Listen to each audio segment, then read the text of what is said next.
another glorious day, my tea sippers, and you know what time it is. I hope you have all of your crumpets together because it's time to dish tea. And you're dishing tea, darlings, with Big Meach. Can't wait. It's time to dish tea with Big Meach. It's time to dish tea with Big Meach. It's time to dish tea with Big Meach. It's time to dish tea with Big Meach. Darling. Hello.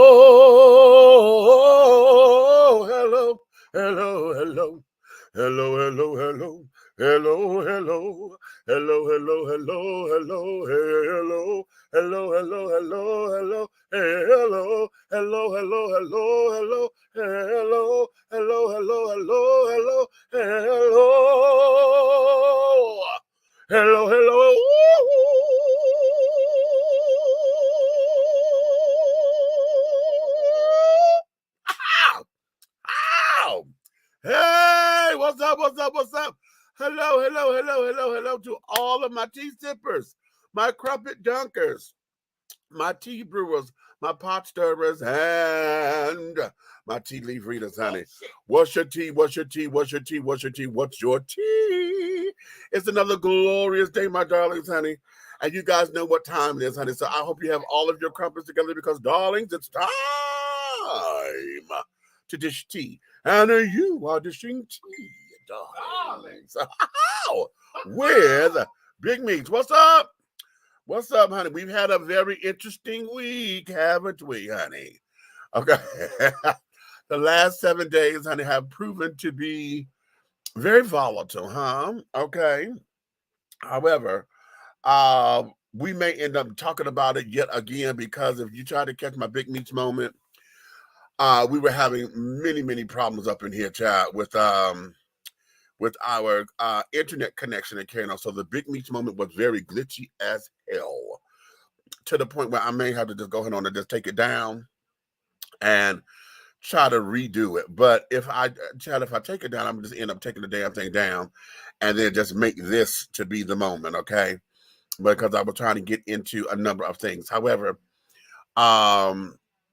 and I was trying to share an idea that I know I had not heard yet at that time, but now I've heard it. So folks are talking about it and carrying on. So yeah, it just tore up my thunder. But in any event, honey, we're going to get into a couple of things, honey. So I'm hoping that you guys will stay with us and carry on and we're going to do this thing. You hear? You understand? But first off, before we go any further, y'all know we are winding down the birthday season, honey. We're winding down the birthday season. Baby, I have maybe, oh my God. We have just slightly over 36 hours left of the birthday season for 2022. Okay.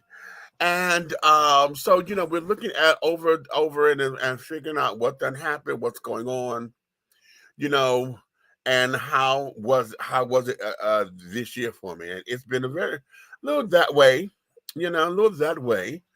and very reflective. So, and then too, this is my first birthday without my mom. So, you know, it was one of them roller coaster rides from, you know what I'm saying? However, we're doing the damn thing. You hear? We're doing it.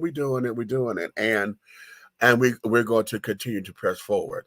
Here's another thing. Let me put this as a banner because I want you guys to start following this, okay?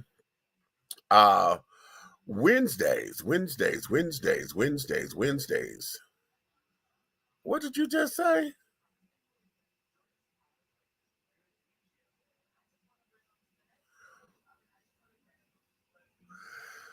Wait a minute. Nikki just put something here in the private chat that says, we got breaking news that a daycare was robbed at gunpoint and the robbers ended up macing the babies.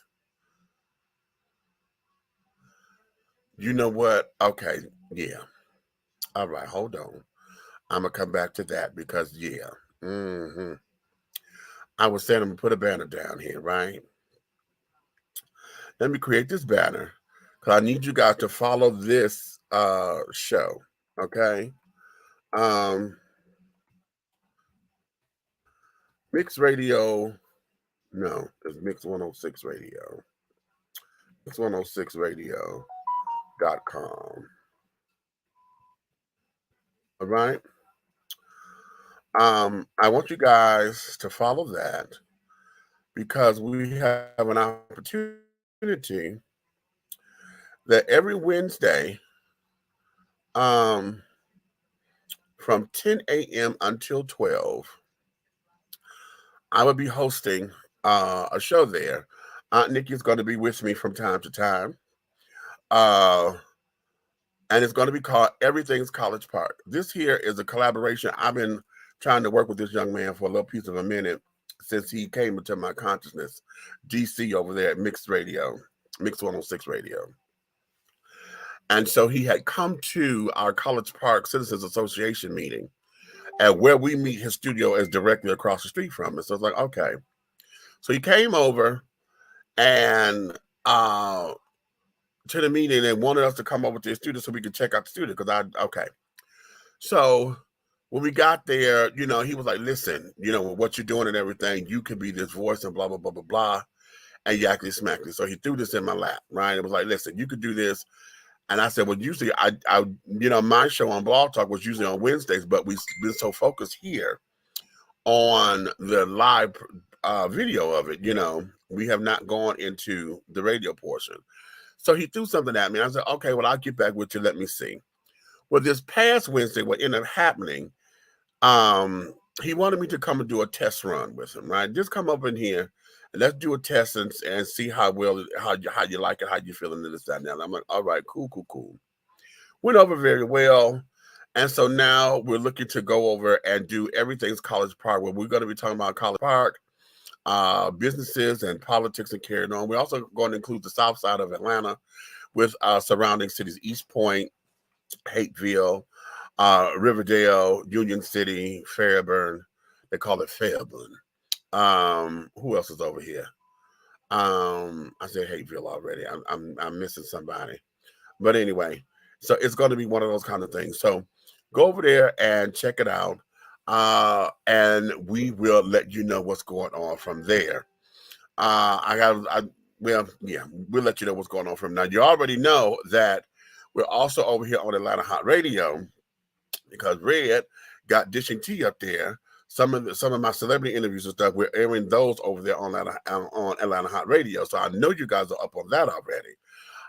And carrying on.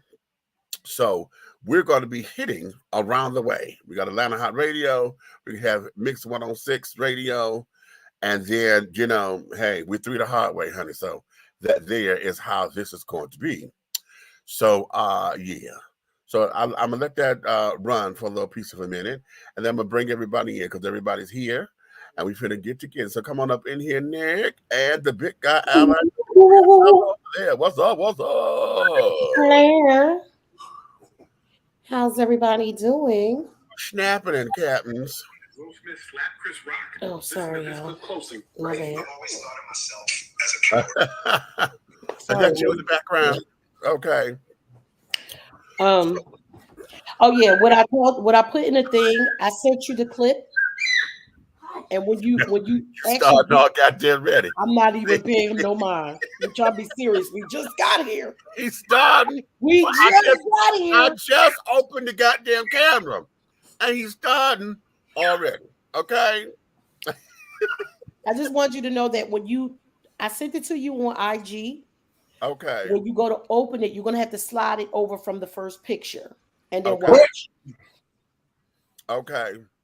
I heard that Lily went in there because she needed some more stuff for her Alo 9 on, and she was like, she wasn't having it. So she went up through there with a super soaker.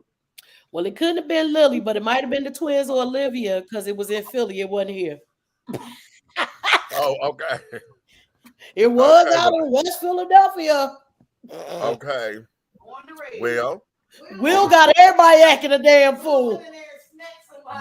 Will done went into daycare. You know what? Okay, but since we're gonna start with West Philadelphia, born and raised. Yes, Lonnie. Let's go here because, like I say, the Big Meats moment that The I Big Meats did, moment got we messed had up, yeah. completely horrifying I am internet service. pixelated on the screen. I don't know what's going on. I look super clear on my screen, Uh-huh. but on the TV, y'all two look perfect, and I look pixelated. Let me go out. I'll come back. It might Okay. be the rag. Shut the hell up. First of all, today is the first day of Ramadan. Don't you do that. I'll be right back. I did. You gonna post. So you know what? Anywho, let's go. Let's go ahead on and get this on started and things. Because okay, maybe that's what it was, the connection. Because Okay. that's better. Guess who's Bazak? Okay. So now, before I get started, because I've been talking about it forever, and then Stan want us to come on his show tomorrow because he had a few things, and Lord have mercy, we was on the phone. I miss Stan. I ain't seen him in a long time. But it was also with him that brought in today's topic, because today's topic is I titled today's show, "When am I going to find true love?" Okay. Oh, come on. When am I going to find true love? And that's not a question for me per se. When you stop digging in the dumpster. Oh, well, how about that? You better say that. Say it again for the people in the cheap seats. Oh, not the cheap one. Stay out of the project.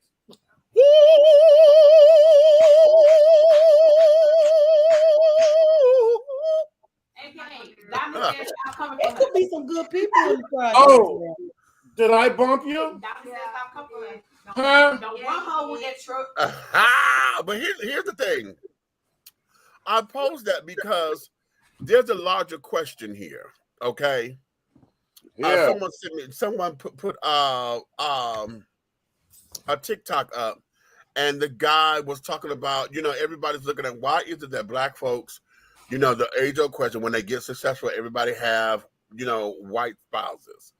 They're not looking at the fact that KBJ, the Justice Katanji, that she and her husband been together for like 16, 17 years or whatever. Is her husband Caucasian? Yes.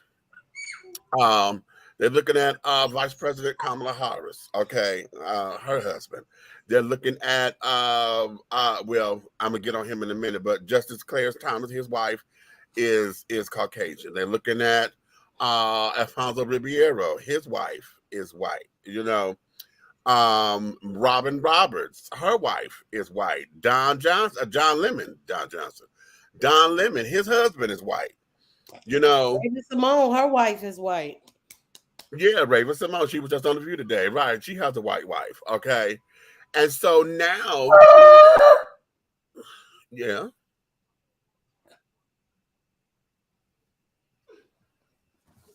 Yep. You heard what the hell I said. Oh, she the fish fillet chick. I didn't know that. I didn't know she like tartar sauce and not ketchup. I get it. All right. She's been saying it for years. This food. I haven't been listening to her because she's really corny to me.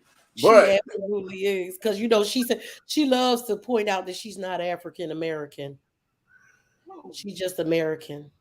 She's not African American. She has every right to say that, because any of us can say that. Because what they say, 4 generations makes you be from where you're from. So how many generations does it take to make you look like a chipmunk? Fuck her. Go ahead. Okay. So the question becomes, when we say we're looking for true love, and we say God sent this person to me, and I found true love, blah blah blah blah blah. Why is it that, number one, we have to deal with the scrutiny of it?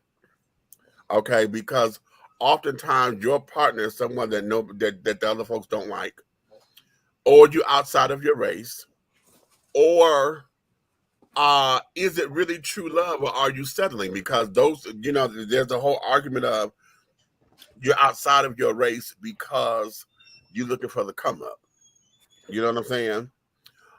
I'm referencing Taye Diggs because If y'all have not seen his Uncensored that aired on TV1 over the weekend, I'm going to ask you guys to go look at it on demand, because there's something there that struck me. And he said that, you know, though he has a black family, he was raised in an all-white neighborhood. He was. Okay. And when you look at that, you could tell that he's still traumatized by it, because he said that because they gave him a name, didn't they? They gave him like the white kids gave him some kind of name. I forgot exactly what it was, but he was traumatized by that too. Yeah. Well, how does it work? He traumatized the black kids because they will be saying he's acting white. Now, like I said, I'm not really the biggest Taye Diggs fan. I think he kind of corny. However, I said this before. I don't know what we were talking about, but it was the black-white thing. And I said, you can't help what you was raised around, right? So if your parents are affluent and they raised you here, and that's all you know, and your parents didn't take you around the other side of your family for you to know both sides of it, right? That's all you know. You're not acting white. You're just acting what you grew up in. Just like in every hood, there's always one white family. They not acting black. That's just the way they grew up. Right. Right. So what if they grow up and they got three nationalities of a bloodline? I'm like, if they Panamanian, black, and white. Bro, why are you looking at me? Panamanian is black, so that's the same thing. Oh, them niggas that speak Spanish. They still black. Thank you. No, they're not black. Panamanians are black. No, they're not black. Okay. All right. Then Muslims are Buddhists. Okay. I don't want to hear that. That's religion versus race. That don't even make sense. Okay. It's niggas versus motherfucking frijoles. What Panamanian have you ever seen that even look close to? Most of them are dark skinned. They're not even light skinned. I don't care what part of it. I don't give a damn what side of the equator they live on. They ain't black. They is so. Why aren't they black? How many? And all of them, all of them identify as black. Okay, hold on. Relax there, right here. Hold on. Look, what I'm trying to tell you. Yo, you gonna stop being disrespectful. I just told you today is the first day of Ramadan. What you not gonna do is be disrespectful. I'm trying to for my son. All right. Keep it tight. All right, look. You know what I'm saying? I'm about to call Pastor Ken because I'm not dealing with this. Don't be a snitch. Hold on. Yes, I am today. Explain this. Let me hear this. Okay. It's like this. If you come in my home, he gets on my nerves. There's plenty of sweet baby rays. But if you go in home, there's a lot of Goya and frijoles. Okay. See them? So a lot of Afro Latinos. Right. No such thing.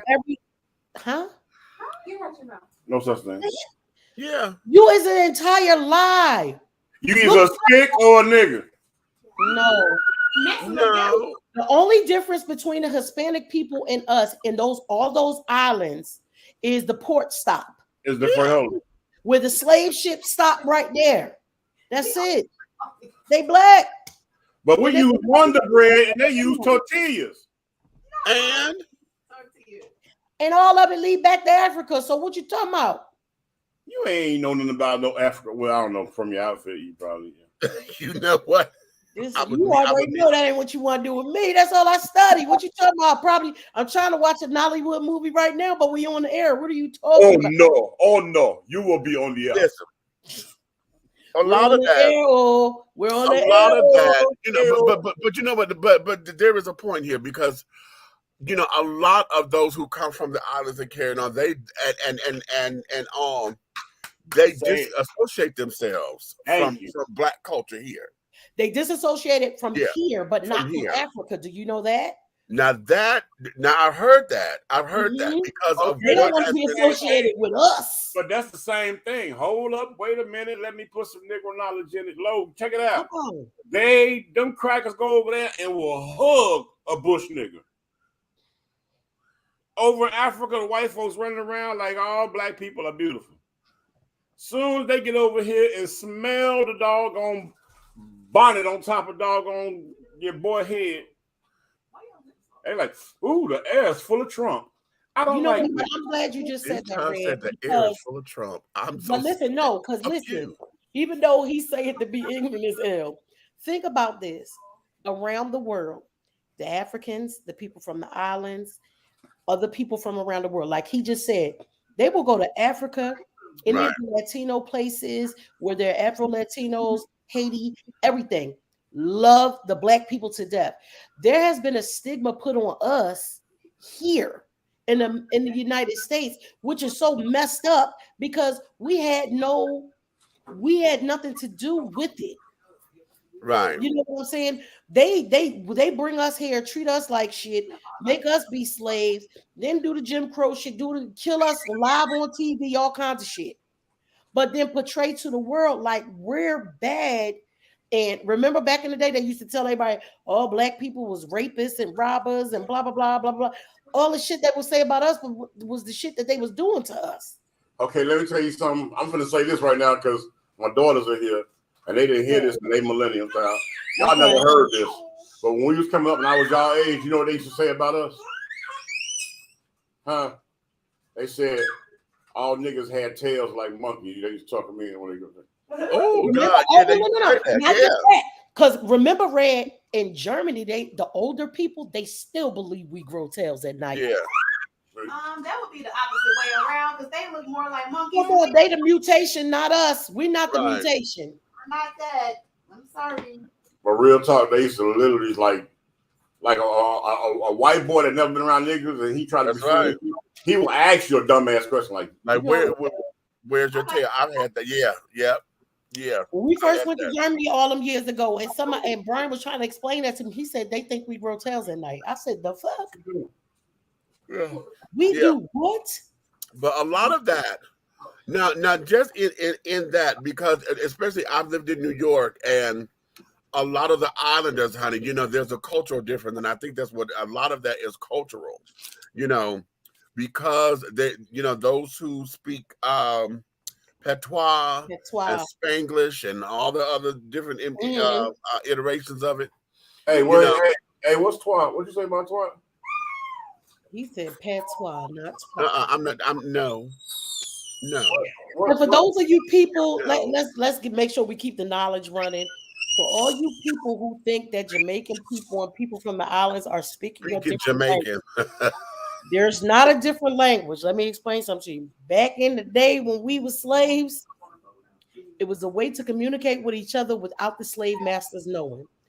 Whenever they speak slowly, you will hear that they are speaking English. It's the thing that they put on it so that they wouldn't be able to understand what they were saying. Right. If they slow down, they are absolutely speaking English. I promise you. But you got to remember, they were doing that in Detroit and Philly and Chicago, you know, in the inner cities, you know, in the 70s. You know what I'm saying? We were speaking Right. Remember the double bus? That double talk. You better go talk that brother talk. Okay. Yeah, that's my line from Do the Right Thing. Yeah, right. Talk that brother talk to him, you know. It's a way for us to be able to communicate without them understanding. Like y'all see, yeah, like double Dutch bus. Remember? Listen. Yeah, when Snoop came out with for shizzle my nizzle. Right. You know, see, I had already grew up in the era where we was talking like that. We were standing in front of our parents and saying, I had no business doing, and they don't know. Right. It's like the kids way back in the day when they would do the pig Latin. Right. Older people caught on. I stay you ever see the comedians, like if you got a black comedian with a white friend, so they'll do the translation for him. Like they'll have a whole conversation and he'll turn around and tell his white friend what just happened. Right. Remember that on Sanford and Son? The cops, the two cops, the white cop and the black. Yes, he did. Yeah. So that's always been a thing for us to be able to communicate that went all the way back to slavery so that we could communicate without them knowing what we were saying. Right. So that's with all of that and with cultural differences and this, that, and the other, finding true love has always been in question, you know. Is it, you know, and the question becomes, is it really true love, or did we just settle for this? Are we doing it for the come up? You know, particularly when you're outside of your race. Now, when you are inside it, you sit up there saying, I do, and yes, and blah, blah, blah, blah, blah. Then it becomes, what is it about this person that you're in love with? Because they're not treating you a certain way. We don't understand the relationship, and maybe we're not supposed to, but from the outside in, bitch, he treating you like shit. Well, I got a question. Answer. All right, y'all ever notice, and it's a lot of this couple, and it always blows my mind, and I really wish I could like interview one, and I'm probably seek one out. Okay, there's always like the whitest white boy with the super soul sister, afro fist in the air, and he's like the pastiest. You know what I mean? It's not like the black white boy where we know he understand our culture because he grew up in the hood. Right. It's always that one I don't understand. Hold on, let me help you, sis. Okay, come on, help me out, big bro. Let me tell you about Opie, okay? Yes. Right. And his little sister. You better leave. Look. Opie is going to chase the forbidden fruit. Okay. But you don't want the raspberry, you want the blackberry. I understand. You know why you want the raspberry? Because I can see his attraction to the raspberry, but what's the attraction from the super? I ain't talking about just the regular old shit. Because a Volkswagen Beetle is a sports car, but you want to ride in a motherfucking Mustang. Let's keep it 100. Okay. That's what it is. It's okay. You can get the sports car experience in that Beetle, but it ain't like riding that Mustang because it's gonna buck. Okay. Because that one I just never understood. Like the ones who might have grew up Republican and shit like that, and then you do right it. Here. It's a melatonin thing.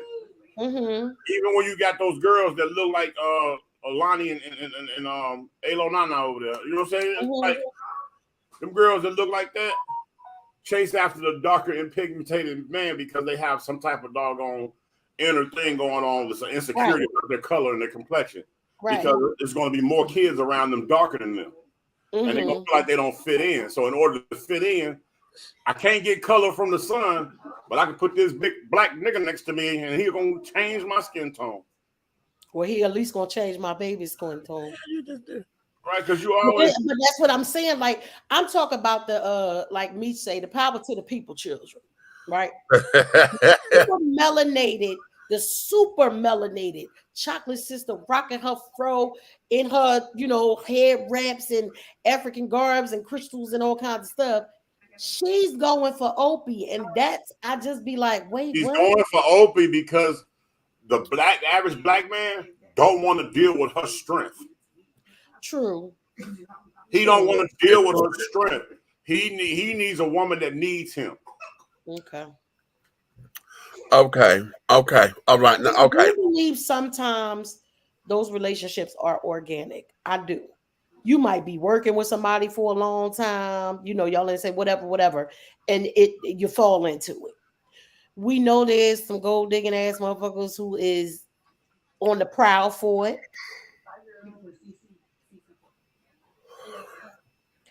Okay, I hear that. They might be on the prowl for. I don't know. Like, I've seen some fine white men in my life, but I just don't know if I could ever. But see, that's the weirdo thing with me. I know an attractive white woman when I see one. I barely do, but when I see one, right? Mm-hmm. But I've been allergic my whole life. Okay. So brothers. All due respect, because I don't have a problem when y'all choose a white woman. You choose a white woman, that's on you. Because in my mind, every damn child gonna be a little beige baby soon. So y'all keep up the good work. But what I need for y'all to do is, can y'all please stop getting? Can y'all please stop getting Bertha? Nope. Looking like somebody done drug her down the damn street. I ain't really too much caring about her weight. I'm caring about the way she presents her appearance. Because how you present yourself. Because brothers, and it's usually you mother that trying to get over on them. Right. It's usually y'all. I'm talking to y'all. Wait. You saying they choose the big women for financial stability? Absolutely.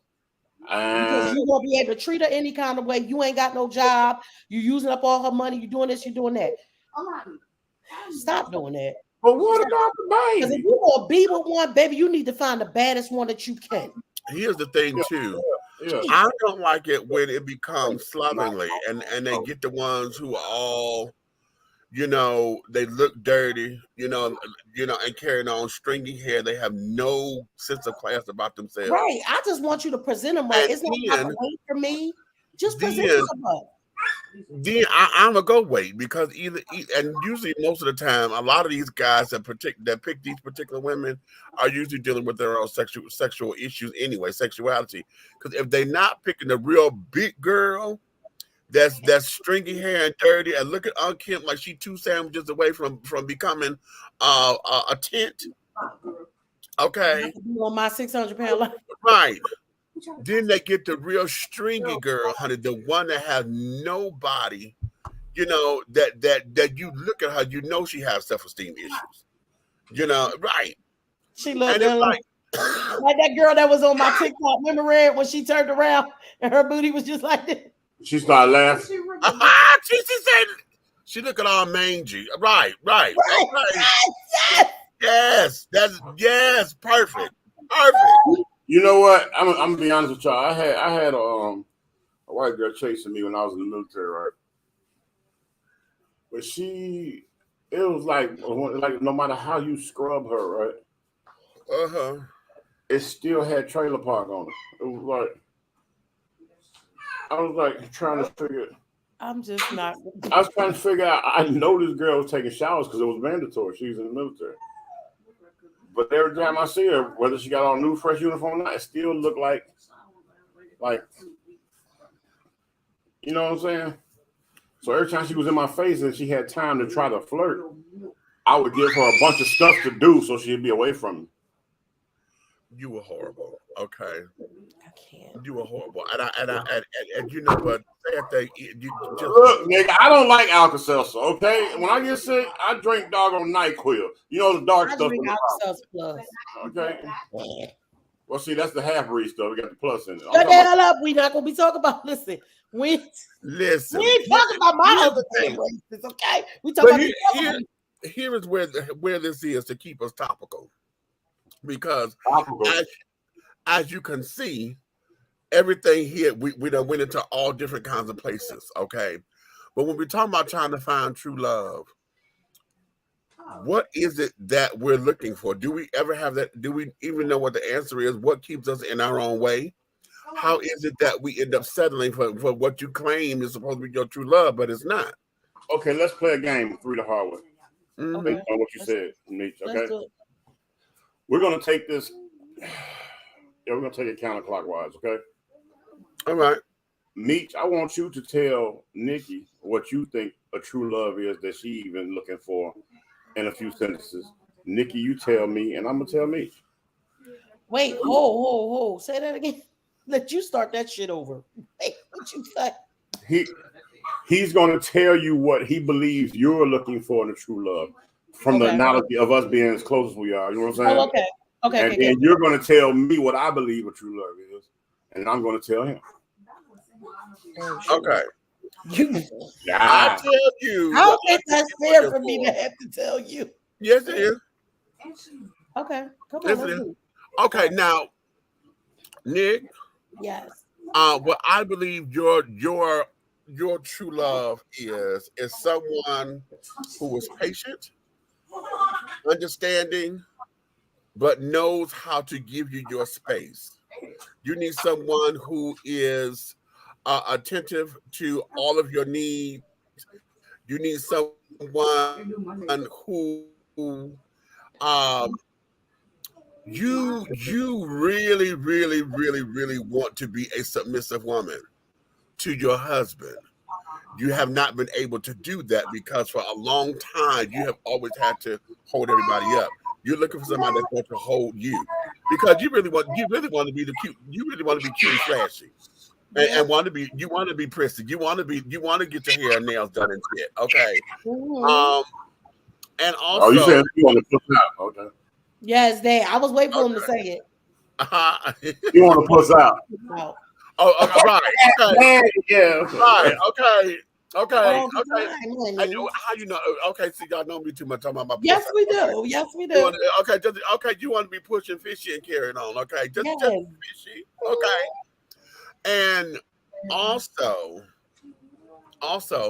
you need someone that's going to take their time with you, because you can't have nobody that's going to come in trying to have their way, because that's not you. If they trying to do that means they don't know you.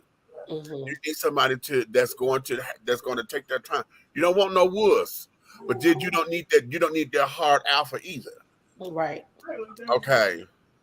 And so, yeah, that's what I always say. I need them to be able to go from the boardroom to the corner real quick. Yeah. I need you to be able to transform from that Brooks Brothers suit to a pair of Timbs and some jeans. Right. And see, I have not been able to stop him in his explanation, because everything he said is what I would have said about you.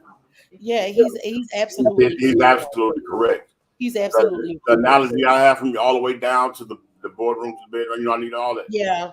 Okay, so, because I need somebody that's going to be as complex as me. Like, but also you need somebody. Strong when I need you to be strong, be you need soft. somebody in charge, but not overbearing. Right. There it is. Yeah. There it is. No, somebody he's a man, but don't be crowding me. No, he's a man, but ain't no damn sissy on top of it.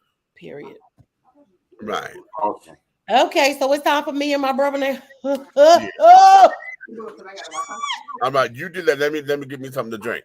Okay, so had you asked me this last year, it probably would have been different. No, I'm dead ass serious. Because your journey has changed. Your journey has changed. So first and foremost, you're going to need somebody who can understand the man you are. That you wear a lot of different hats, and you are a lot of things to a lot of people. Right. So they have to be very understanding. Now in your new walk, they got to be able to walk that with you. See, y'all, I don't really have to give him this because he already got it. He already has it. However, but if we just for the sake of doing this, he does a lot of things. He wears many hats. You know, he has to, even before it was literal, he was ministering in a lot of different ways. So true love is understanding that he might get that call at 4 a.m. and he's going to need to get up and answer it. Without, who the fuck is that bitch? Look, from Friday. Who the fuck is that bitch? Because you secure enough to know that he's going to tell you exactly what it is once he's done. So, you know, like I said, and the comedian in my brother, somebody got me strong because that mouth is slick as hell. I'm gonna say to you what I told Lily today. I told Lily, you better know how to fight because your mouth is slick as shit. When you get to high school and shit, you're gonna have to fight because you got a slick ass goddamn mouth. He got a slick ass damn mouth. So you gotta get somebody that ain't gonna want to punch him in his mouth every time. Y'all know, if y'all think he only do the shit he do to us, baby, I pray for my sister all the time because that fool ain't got no goddamn sense.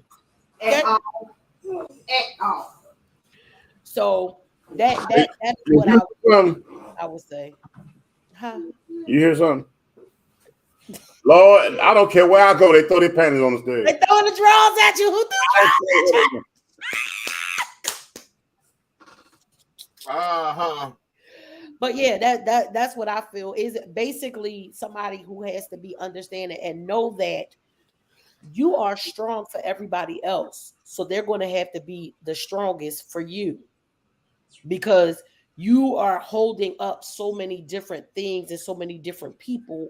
They have to be secure enough and strong enough to allow you to let it out when you need to let it out. When you feel like, oh, what you doing crying or nothing like that. To understand that you done took on so many other people's burdens that when it's time to lay yours there, you need it there and you need it with all open arms, open heart.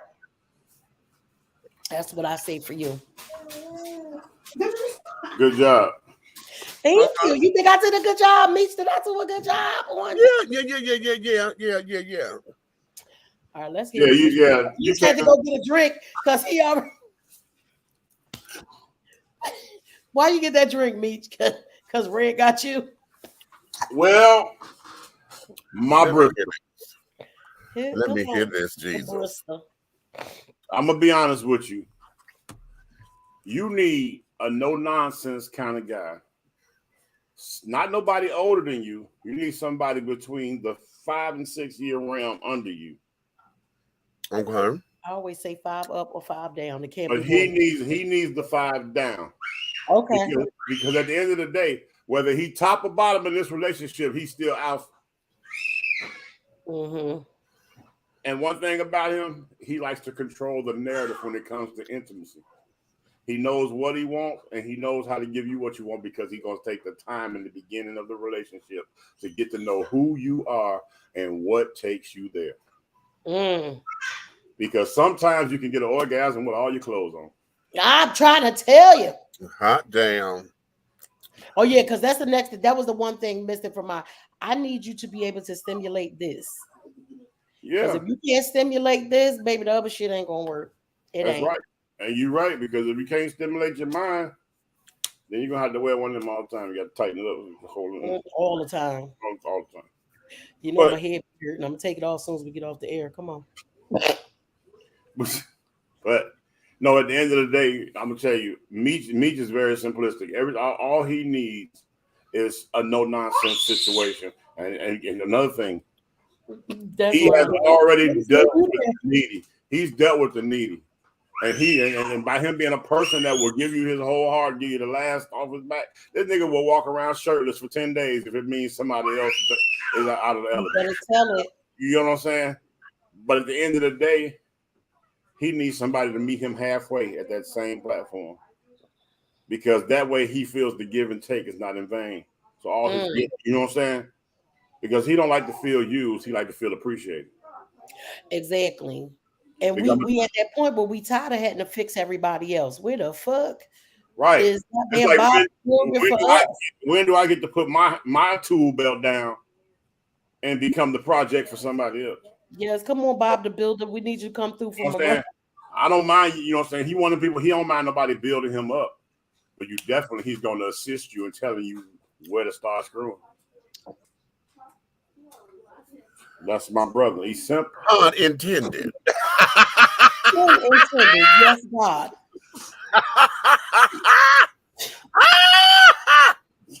Oh my God, you guys, we know each other so well. That was amazing. Did y'all see how much we know each other? Because I did not know that was coming. I didn't know that was coming. That was amazing. Meach, do you think he's right? Now that's very interesting, and the idea of the younger thing that's why I've never considered that on that particular level. I'm gonna tell you why I said that, and that was from my analogies of how I've seen you at your age level and somebody a few years older than you. You have always been more at peace when your knowledge is a little bit more than your partner. Were you able to teach them? That's the mother in me, yeah. You've always been. And it's so opposite for me right now. Like I've always been a teacher, so now I want you to be able to teach me. Now I'm there too because I want to be taught. You know, I want to be taught. You know, and carrying on, but I can't let it must not feel like it's a goddamn lesson. I was getting ready to say, not in a demeaning way where you feel like you're telling me something. But see, that's the problem like that. Than me. But see, that's the problem like that.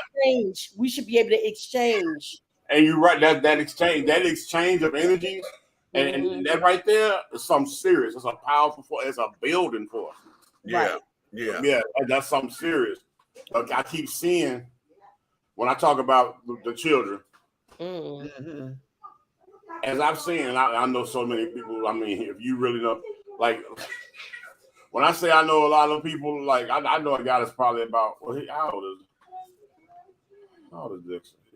He's probably about 8 years older than you, Meach. He's about 8 or 9 years older than you. One of my favorite drivers when I had the limousine company in Virginia. Okay. But I could tell in his little relationships with the guys he was with around talking, I kind of stayed out of his business because he was a professional because he worked for me. Right. But I can tell that he was a little irritated because he was older, set in his ways, and kind of controlling. And that's something I know that would limit the time with you if you was dealing with that, versus you being in a nurturing situation, and it would give you that time that where you have a long relationship, where it's a monogamous walk. You know what I'm saying? It's somewhere and actually some type of union. Okay. So that's where I've seen that at, because I've seen so many facts. People don't understand. My ally flag is strong. I know so much about different stuff. You know what I'm saying? So I had to put that analogy in there from what I've seen from you and what I've seen from other people. And I know what you're not going to do with it. That's very interesting. Very, very interesting. But yeah. And here's the thing. It's funny that you call it alpha man, because I've come to the realization and the okay with being beta. Yeah. And the reason why I'm good with that, because for the longest time, oh wow, this is a cute diversion. For the longest time, remember when we did the show, we talked about the difference, the alpha, beta, and it goes all the way down. Yeah, when we read all of them, I love that. That said what everything is. We are in such a state now to where every man thinks that he's an alpha or wants to be an alpha. Not. And they're not. And here's the thing, because I function best, okay, and I think this is just my inner mama, okay? This is me being my mother's child. Every time she told my daddy, you may be the head, but I'm the neck, and you can't do shit without me. Baby, listen. Everything that I've been in and carrying on, I've set myself up to where I'm cool in that spot, to where I'll let you lead it, but I know you can't do shit without me. And then watching my mother the way that I have, Mama was always she led behind the scenes. Right. And it's funny because me and wanting always to be in front of the camera, and y'all seen me on stage before. You've seen me act, but y'all know I'm a better director. Okay, and my acting is fabulous. That's the tea. I'm a hell of an actor, but I'm a better director than I am an actor, I believe. That's because you have a third eye vision, right? So because of that, I don't mind saying that I'm a beta man, because I don't see that as a flaw or a challenge. You know what I mean? And I know that as a partner, even with my straight friends, because I got that whole alpha thing, honey. But okay, a lot of that is machismo and shit that a lot of folks think is alpha, and it's just bullshit. Okay, that's that damn that masculine machismo bullshit that you think you got to beat your chest and carry on, and that's not what that is, And I don't mind being the one that's riding shotgun or the second in command or something, I don't mind it. That's like the difference between me knowing how to, and all of us here probably, we definitely know how to switch it up. Right. All three of us know how to be the producer, but all three of us know how to be the artist too. Right. I was going to say the same thing. Like, in the beginning, back in the day, it was always the artist, me, whether it was singing or rapping or whatever. And then when it came to my kids, I realized I love behind the scenes more. But then as they got older, the yearning for wanting to be back in front, but still behind. Right. I can do either one simultaneously. Like, I don't like relationships where they seem one-sided or selfish. Like, say we all doing something, right? It's a 3 the hard way thing. But no, I can't really say that for us. All right, say we was other people, right? And we ain't know each other. I got a show, right? And no, we got a show. But when I talk, I only say, let me tell y'all about Aunt Nikki. Da, da, da, da, da, and Right. don't say three the hard way. Right. Right. I like that. I see that in other people and stuff like that. And it's like sometimes you like, do they realize that's what they're doing? Right. Or you're only telling it from your Your part. perspective. Right. Your Right. perspective. You know what I'm saying? It's But like, that could be a form of conceit, ego. Hey. yeah. What about Group say, what about the cool Yeah. Jews marrying these prissy two rusy dumb women? I mean, because they want to be in total control, and they can do that. Right. But TC you know says, what's crazy? I can't deal with that, Meach. what? When I was dating a young lady, man, some years ago in Chicago, right? And I still remember it. I remember this so much. I used to debate, like, was I an asshole or was I, you know what I'm saying, whatever. But she was so prissy and so needy about the compliments and the nails and the hair and she, you know, sometimes you pick a person up when you pull up, they get in the car, you going somewhere. It's like, hey, how you doing today? You look good, wrong, whatever. Keep it moving, right? But you get in the car before I can put the damn car and drive. You leaning all over, telling myself, "Don't I look beautiful today?" No, bitch, shut up. Put the seatbelt on. Come on. Is you gonna let me tell you? Right. Is you gonna give me a chance? Right. TC said, I think we are in an era of quickness. There's no room for looking. Some want it right now because of what they see on TV. That's why relationships are not lasting long. Hit and quit. Yeah. I like that. But okay, so now in understanding true love, why is it that we criticize when we go outside the race? It's one thing when you're inside the race and we can sit up there talking about how, you know, we got all the My Man Done Me Wrong songs, we got all of the This Bitch Ain't No Good songs. Mm-hmm. But when we outside of the race, okay, why is it that seems to offend us the way that it does? Well, y'all know it don't offend me. Mm-hmm. It never has, and probably because my family is diverse. So it's never offended me. I don't like I said, what I don't like is when them little knuckleheads who be trying to get over, so they go and pick the big nasty. Right. You know what I'm saying? I don't like that because I'm like, well, damn, if you gonna get one, motherfucker, you supposed to get the baddest one. You supposed the fuck? Okay. Hey, she said the big nasty, honey. That's all I could think of. Sorry, y'all. And it's not about the weight, because y'all know I done got a little chunky. I can't fit none of my damn clothes. But what I'm saying is, hey, so you said earlier you was talking about the entertainment thing. You used to rap as well as sing. Mm-hmm. When I was over in Germany and stuff, I was singing and rapping, and down when we came down south and everything, and up at home. So what they call you, shorty bars? What they call you? I ain't telling you. I just told Cole today. It's so funny. I ain't telling you. But here's the thing, because now for me, the older that I'm getting, believe it or not, for alphabet children, it's starting to bother me a little bit. And I've been in an interracial relationship. Y'all told y'all that story many times. Yeah. I'm not gonna tell it no more. Okay.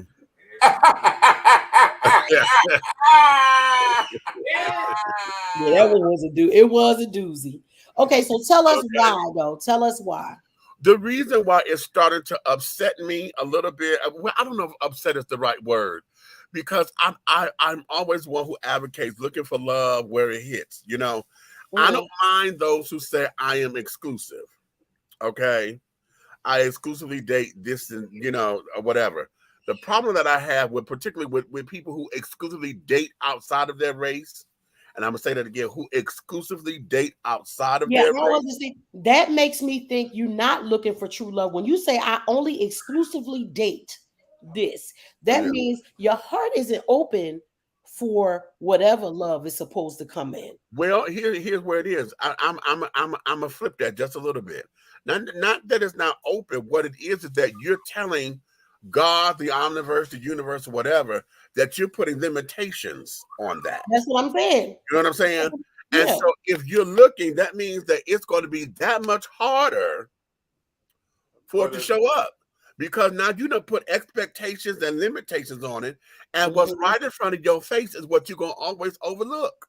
Right. Because But it's not in the package that you want. Who findeth a wife findeth a good thing, and that's supposed to be that wife that God built up for you. So what if he building her up in Africa and you can't stay out of China? Right. Exactly. Come on. Exactly. And so you're closing yourself off to what might be there for you because you're saying I only dig this. Like now, I will say that when I say I don't mind when people dating outside the race, but when you one of those people like the brothers that I ain't dating, I ain't dating no black girls. I'm done with black women. I'm done with them. I don't like them. Yeah. Because baby, if you think we give you hell, most of the time if she giving you hell, she must care about your ass. If she's staying on your ass, if you only want a white girl because you don't want a white girl to tell you when you ain't right. Now, Shaquita might be going about it the wrong way. I'm not saying that you wrong in that. She might be going about it the wrong way because she like, fuck you, nigga, you ain't. I don't believe in that either. However, but just because you think that's the way Shaquita did it, now you putting that on everybody. Exactly. And that's not fair. In the alphabet world, honey, it seems as though everybody goes outside of their race because of a lot of hurts. That have been hurt by black men and carried on, or they feel as though this one. But see, I see a lot of that. I mean, you keep talking. I'm not talking, but I see a lot of that need. In your community, I used to wonder. I used to wonder, was that a trend? Like when you go over there to the rainbow sign crosswalks, if you just stop for a minute and look around in the summertime. Hello. Yeah. Hello. Because I got a question to ask about that part too. It just seems as though now it's becoming like a trend. You done dealt with hurt, or carrying on, or better yet, you're looking, you claim as though listen, I had this one guy tell me this, and I like to lost my mind. Okay. Now I'm gonna get into my business just a little bit. Ooh. Because I was talking to he and his husband on a dating site, right? And then when I found out that they were together, I was like, oh, well, shit, okay, we could do this, right? Well, all y'all. Right. All y'all, that's what you meant? Right. But here was the thing. The white guy was into black boys. Uh-huh. But the black guy said he don't deal with black guys because he felt in his head he was having sex with his brother. Now, was that something mental? Was that a childhood thing? I said the same thing. I said the exact same thing. I was like, how in the hell did you come to that conclusion?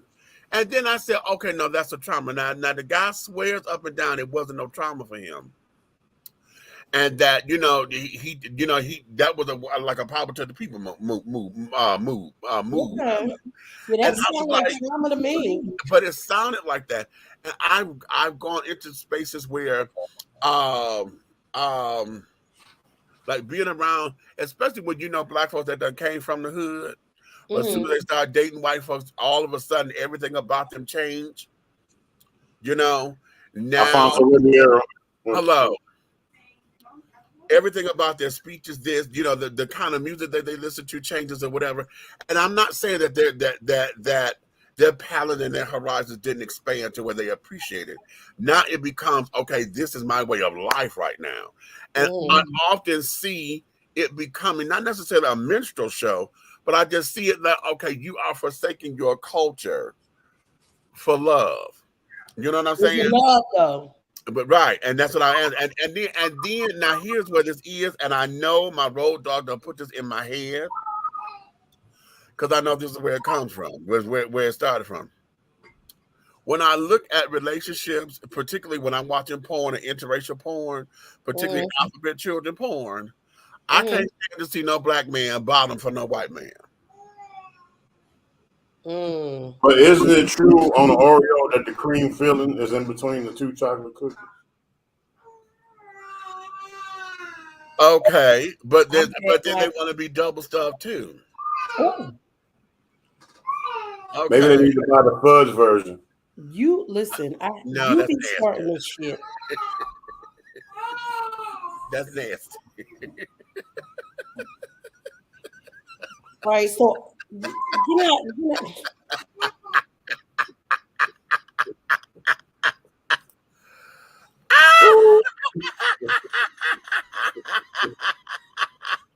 Okay. Okay. You started it. Back to you. Right. Okay. So I know as I'm getting older, that is starting to bother me a little bit, and I haven't necessarily put a finger on the why as of yet. Mm-hmm. You know, because I'm very open. Now I do have a certain look at would I date outside of my race again? I would, but I know it's going to take me a minute because of how the last one was. Because as I've told y'all before, he became the proof. He did what everybody said was going to happen. And when he did it, I was like, you motherfucker. Because I had my Whitney Bobby moment. I was trying to prove everybody wrong that this was not going to happen. Okay. And it wasn't going to happen and blah, blah, blah, blah, blah. Having sex with them is one thing, but then being in a relationship was a whole nother thing. And we were trying this and blah, blah, blah, blah, blah. But then it just became that way. Plus, there was dynamics in it that I had to look at because where I'm, you know, I had to pitch my money and carrying on. He went through life, you know, relatively, you know, shit, like he was just born free. Like money grew actually like it grew on trees, and that he didn't have no cares in the world, and this, that, and other. Right, and that's a different dynamic. It's a whole different dynamic because, nigga, when I'm sitting up here trying to tell you that my take home is what they take out of your check for taxes. Mm-hmm. Okay, what I'm bringing home, they done took that out of your check for taxes. You make way more money than I do. Right, it ain't the same. So. And you sit up here trying to act as if we spending your check with my money. You know, nigga. Okay, yeah. So it became, you know, just the dynamics of it, and then being around his friends, being exposed to that particular culture. Did you see my post the other day where I said my tax bracket is not yours? Right. Yeah. So being exposed to that particular culture, it's not that I haven't been around white folks before, because hell, I've been around them constantly, and not just in school and being around teachers to carry on. I'm talking about really interactive. So it wasn't like I wasn't aware that it was going to be a cultural difference.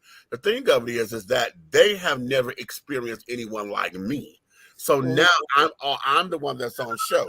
I'm the one, you know, that, you know, because I have some sense of intelligence, you know, it became this whole thing of, oh my God, you know. Now, one of the things now, as far as the learning thing is concerned, honey, you know, when you're being around white folks and carrying on, and in those particular, you know, you learn a couple of things, honey. I never knew about certain parts of, you know, have y'all seen dishes and got all these goddamn pieces? You're like, what the fuck is this for? The sugar shell. And yeah. And the finger bowl. And this, and I'm like, bitch, we ain't got all that shit on the goddamn table. What, you know? You sound like... Okay. Which fork is your salad fork? Well, wait. It's the one way out to the no. furthest out. Well, toss it here. So listen, because he sound like that. We was at a dinner, me and the guy that was managing me at the time in DC. I was trying not to get you to answer that. I was like, don't you leave? Okay. Listen, we at the restaurant. What's the lady name? It was the lady. Is that the lady that died? That was in DC, the chef. One of her, the lady, the famous black chef. We in DC and we at her restaurant, right? B. Smith? Yeah. Yeah, she passed. You know, it's white tablecloth and everything, right? Yeah. So we in there. Now understand this. My manager got buku money. But he a hood dude. He don't have hood money. He worked for IBM back then. Okay. We get to the table, and when this nigga leaned over and said, what fork we use for what? In my head, I'm like, are you fucking serious right now? But I had to understand that I came from both sides of that work. You understand what I'm saying? Mm-hmm. So I knew all that stuff. And I just told him, and I was like, look, this is the simple way. The meal go the way the fucking shit is set up. The fork that's the furthest out, that's where you start. That's your salad fork, then your dinner fork, then your dessert and all that. Right. That's how Your cocktail fork. Right. Your cocktail. Right. The shrimp, the salad, the dinner. That's because you got etiquette, you got etiquette, and then you got etiquette. Right. And then you have to understand that some people, like you said, there's so many different pieces to it that some people just don't get to learn that stuff. Right. So I don't like to feel like you being ignorant, nasty to me just because I don't know something that you know. So just like I don't want to be that to somebody else just because I know it and they don't. Right. So if you go to dinner at an African house, since you the Nolly queen, it depends on the African because them Africans is rich. Well, what fork do you use? 9 times out of 10, you wouldn't be using any fork. Right. But the bougie ones do. But guess what? They don't hold their forks the way we hold our forks. How they hold their forks? Okay, like like we do like this, right? Under the thing. They hold their hand over like a shovel. Like this. So they scoop it up but it's still like really, when you see them do it, it's really, really elegant. But they don't hold their forks the way we hold our forks. And a lot of the food that they eat, like if you're using fufu or pounded yam, you're using that, like whatever. They make a lot of stews, right? A lot of their stuff is like stew-like. So yeah, stew fish and all that. Yeah, so you'll see that big thing that look like a white ball, right? Look like a white ball of dough. It's really light and it's really airy. It tastes like a big, fluffy, like mashed potato type thing, right? Okay. You grab that and then you use it to dig it into whatever the stew is. And like, especially like Africans that are Muslim, right? Muslim people, you know how like we're taught to lick your fingers is disrespectful. Right. It's like you're not having no manners. But if you don't do it in those households, you're being disrespectful because that's a sign to the person who cooked it that you liked it so much that you licking your fingers. So it be cultural things. So if you're with a woman and you don't lick your fingers, then she needs to freshen up. What? Say that one over, nasty, because I got a feeling. I think I heard that right the first time. Okay. I think I did. You were talking about finger food. No. Most of their food is finger food. Right. Even though it wouldn't seem like it to us, nasty. Shut up. You said you take your hand like this and you pick the bread up and you go like this. I didn't. Nope. You use the whole hand. You don't do all that. Nope. I'm gonna hit him. You should. Okay. So now here we are. Now going back because I said like I said, Taye Diggs said something in the uncensored that got me too, and he was like, his name is Scott. Mm-hmm. Okay. And he said when he was born, he didn't have a name. He was just Diggs, he was baby Diggs. So he did not have a name. I never understood people who didn't name their babies. Okay. Their babies was first. I'm sorry, y'all. So what happened, because of how he did not like his father and the treatment and stuff of his father, he said that he chose the name because like his father's name was Dre. Okay. But it was so black and this, that, and the other, and blah, blah, blah, blah, blah, black sounding. And in the area that he stayed in, that he was living in, he thought that it was going to be an offense because he was being bullied and picked on. So he came up with the name Scott and asked his mother to change to name him Scott. So then when he got to the all-white schools, the all-black schools, Scott was too white. Okay. And he got upset with his mom because she was like, I was mad at her because she allowed me to change it instead of embracing his culture and this, that, and the other. Mm. So how he came up with Taye, is that he said his uncle used to call him Scotty. Hey, Scotty, Scotty. And that's how he came up with the Tay. Okay. Well, like we would say Scotty. Uh-huh. We would say Scotty. Scotty. Okay. Oh, you know how we holler. Just like that's how Jack K came up with her name. Jackie. Yeah, right. Scotty. Scotty, right. Okay. Sherelle, that's how Sherelle came up with her name. Her name is Cheryl, but she said her boss, she got Cheryl. Okay, and that's how she came up with Sherelle for her name. Right. Okay. You late again. Okay. But he said that when he got to the all-black schools in Canada, when he got there, he said the girls would come up to him and say, you only date white girls, don't you? And he was like, he said, I never got an answer for this because I was always wondering, what is it about me that would give that off? Mm-hmm. You know? And he said, I never got an answer, but all the girls that would come up to him was like, you know, oh, you only date white girls, don't you? You know? And that was something if you watch it, if you look at him, he is still traumatized by that today. You could tell. Okay. He is still traumatized by that.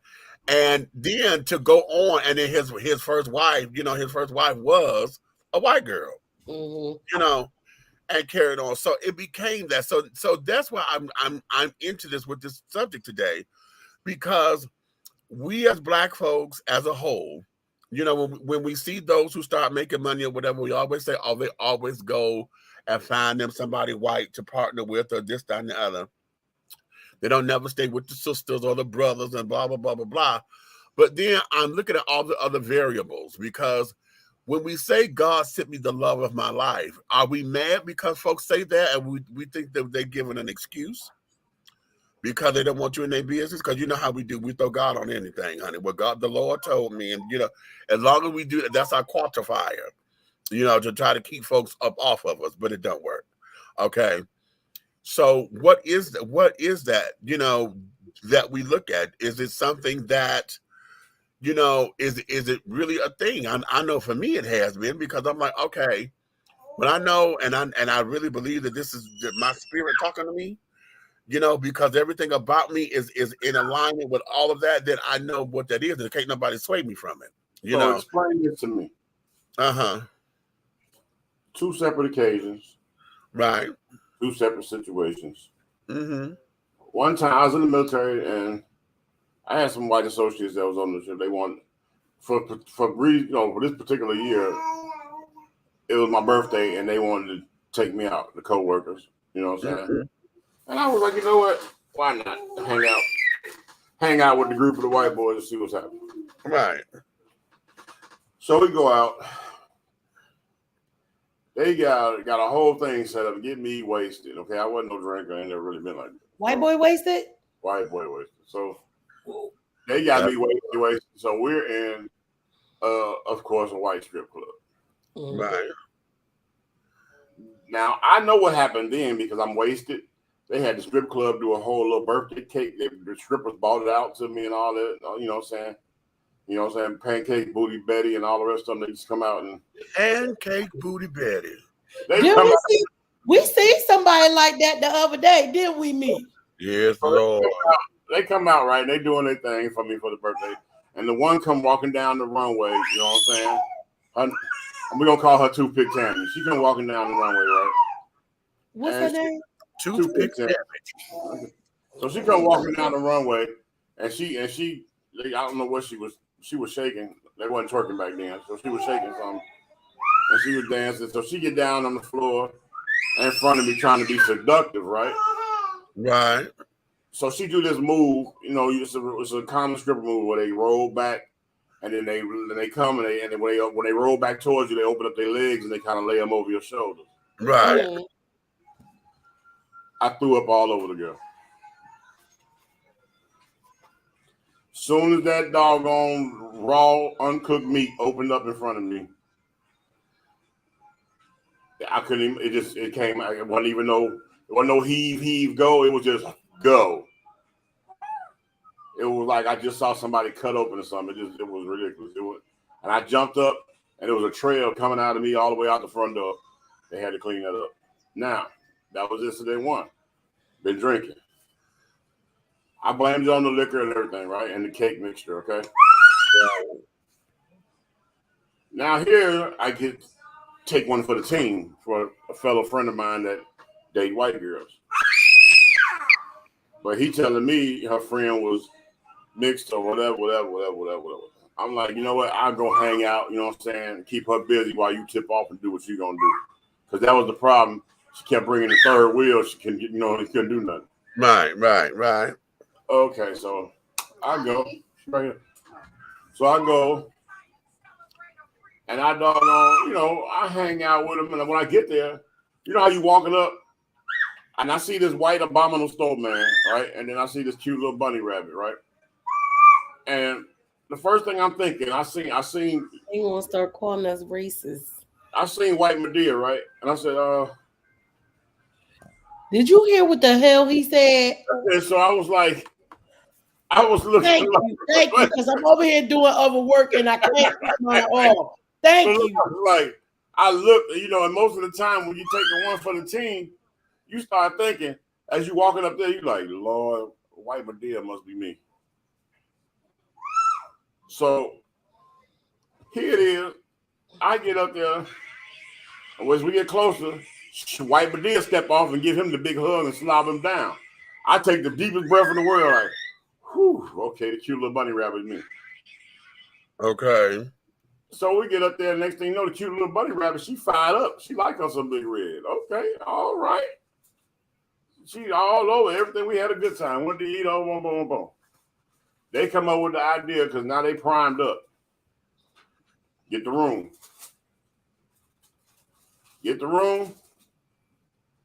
Little bunny rabbit get out of the shower, and little bunny rabbit climb up on the bed. Little bunny rabbit doggone say, "Come on with it, daddy." Bunny rabbit lay it back, bust it open, and big daddy spewed all over the bunny rabbit. No alcohol, no cake. I'm allergic. Well, okay. So therefore, you can't take it. Your stomach can't take it. That right there told me that wasn't for me. Okay. That was it. I don't know if I caught 2 funky boxes. I don't know what I caught, but all I know is I couldn't stomach the situation. So ain't no use in me trying to get in the situation if you can't stomach it. Well, true that. But now let me you know. Well, wait, Meach, because I ain't never get to ask my question. Okay. This was about in the alphabet community. Okay. I'm going to say for men. Do you think that some of the black guys who maybe, like you said, maybe didn't come up with the silver spoon and stuff in their mouth, and then they choose to have white men, do you think they do it for status? Yes, some of them do. Okay. Because that's what it always seems. I don't always, you know how sometimes you see certain stuff, but you don't want to pass judgment on certain people. But I've seen so many instances where it seemed like that's what that was. Let me give it to you like this, because the whole idea, and my friends, we have patched our friendship up, but we had a major falling out. Okay, major. And what it was, I watched their entrepreneurial spirit. Okay. We were living together and carrying on and blah, blah, blah. You know, we started hanging real tough and things. And Rusty, you know, kind of streetish or whatever, you know, he had a hard life and things, because, you know, coming out as a gay man in the 60s, early 70s, you know, mid 70s, that carried on. Right. You know, he and his dad was at odds and all of that. So you know, he struggled and on the street struggled. Okay. When we met and we were hanging out and this, that, and the other, we were able to do some things. And you know, this is when I was getting into a lot of white culture. And his husband that he had at the time was Hispanic, but he looked like a big Jethro, okay, big old white boy. Oh, okay. No one would know he was Hispanic unless you did until you got his last name, because his last name was Ramirez. Okay. Okay, but even for him to say his name, nobody absolutely paid attention to it. Right. They see him, and Tony was very attractive. Okay, a Hispanic dude who was only into white guys. He was never into black guys, and I thought that was out of number two. But anyway, then as we grew and carried on, me being the friend that I am, we done helped them out and this, that, and the other. We done had a house fire, but it wasn't a full fire. Refrigerator caught fire. Wow. This, that, and the other. I've been there. I done helped this child buy 3 cars. You hear me? Now, 3. Because I'd have helped him, helping him, loaning him money here, and this, that, and the other. Hold on. Is somebody you dating? No. Oh. No. Help him, Mama and him. And carrying on because we friends. We are friends. We done did this. We done did this. We done did this. They moved. I moved up with it. That's right when I came back from New York. I didn't want to be in Michigan because I was mad at God that I got sent home. That God sent me back to Detroit, but I wasn't ready to be in Detroit, so I went on the other side of the state to be with them. Right. So while I was there and being in their world, that's when I lived in a trailer home or whatever, which was an experience. It was fun. But we ended up falling out because it was something there, and Rusty got mad at me about something, and then we had this readathon, and this bitch stood up there and told me, honey, I'm trying to give you a hand up, honey, not a hand out.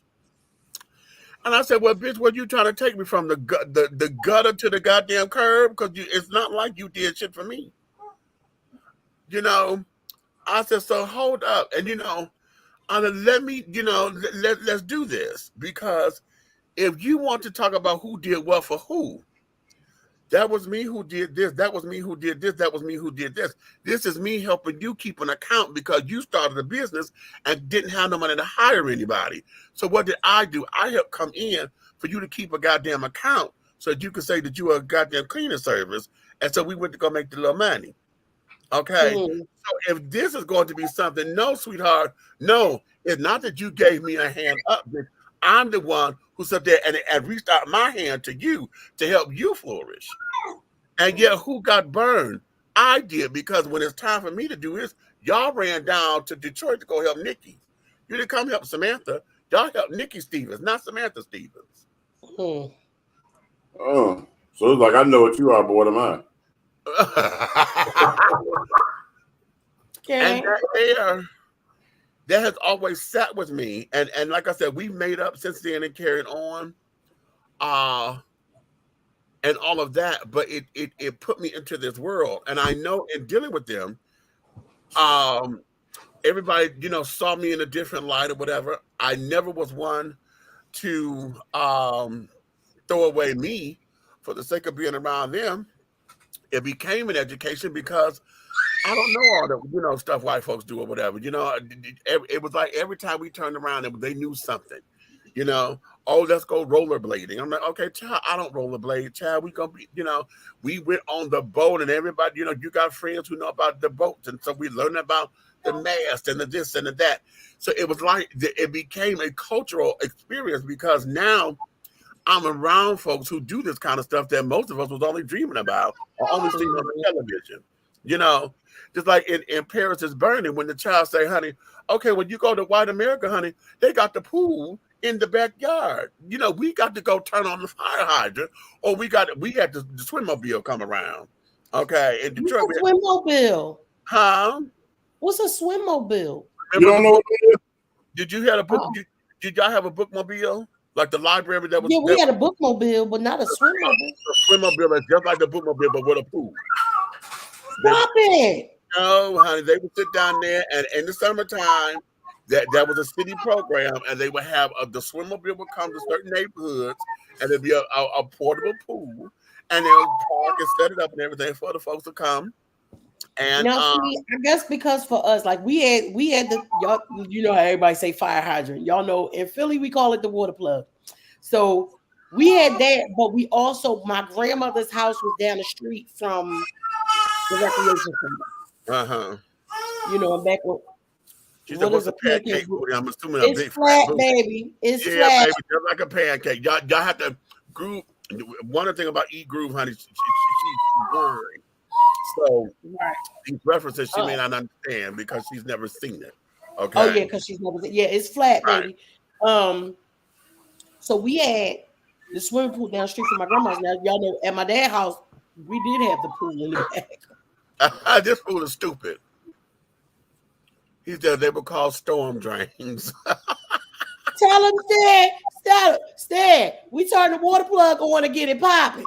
Okay. It was so let me ask you this, Nikki.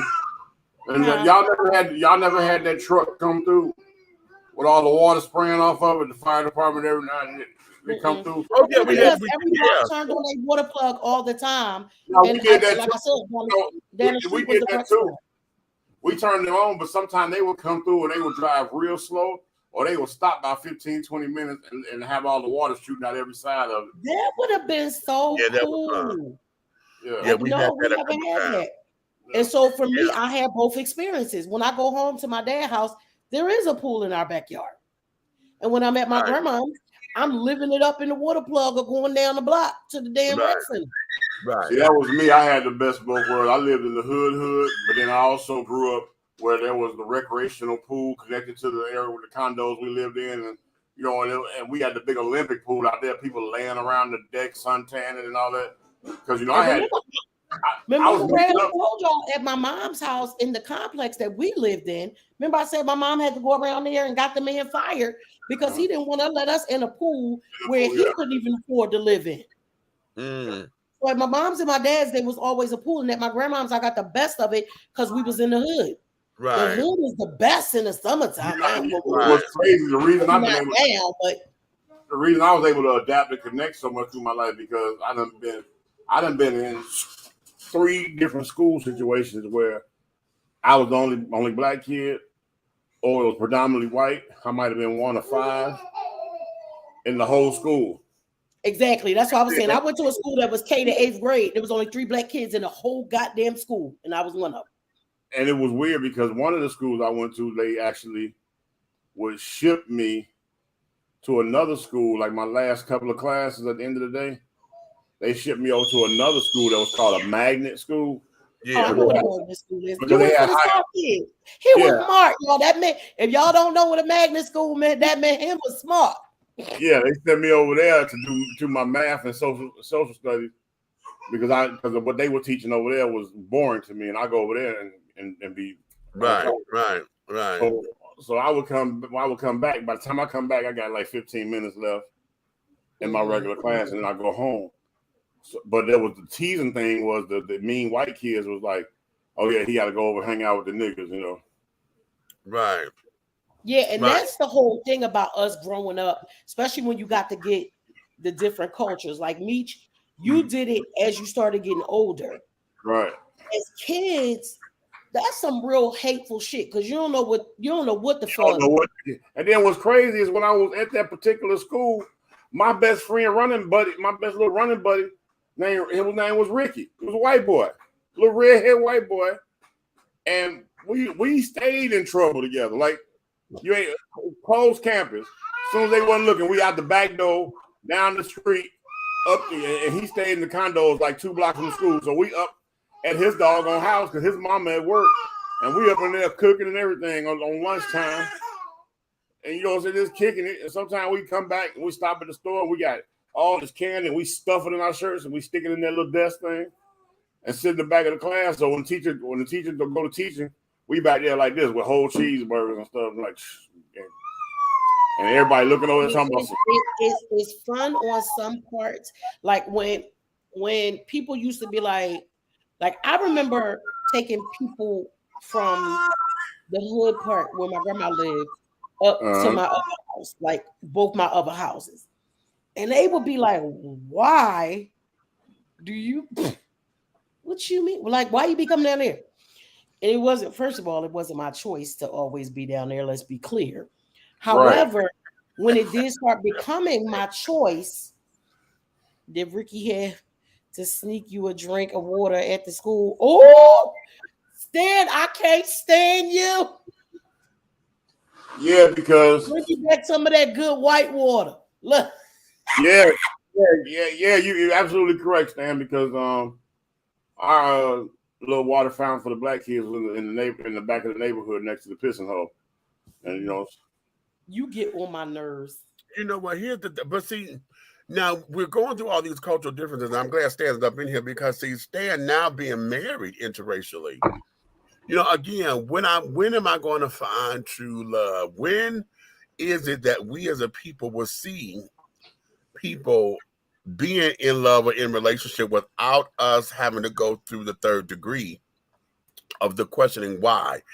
And even though we still have those where for some particular reason that energy of the come up is on them. It's like, bitch, you only here because this child is sitting up there financing you, dissing you, and that. It's kind of like the gold digger aspect, only racial. You know what I'm saying? You only with the white child or whatever because this is the person that's going to get you. They say this about black men get white women because, okay, she know how to get your credit score together. She's going to sit down there and believe in you. White women to sit down there, they don't mind eating cheese sandwiches and popcorn to make sure you get through law school or medical school. They understand the struggle.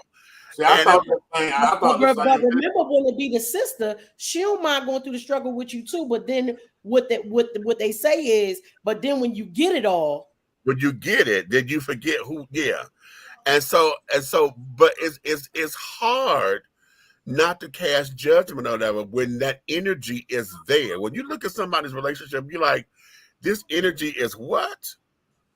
All you gotta do, MEACH, is do what I did. I went through all the struggles and ups and downs and bumps and bruises. I done had all the Shaniqua Laquans and the doggone frappes. I done had all that. And I found out that all I needed was my woman that I got right now, a true black queen with an Irish name. Listen, that's it. I'm so sick of he you. gets on my entire existence. I swear to God. And we sit up there, listen to this shit, and we do it every time because when he starts talking like he about to be real profound about the shit, the here he go. Every time, every minute that we don't listen for his shit, then he gonna really be talking about something. Why you ain't got no Irish name?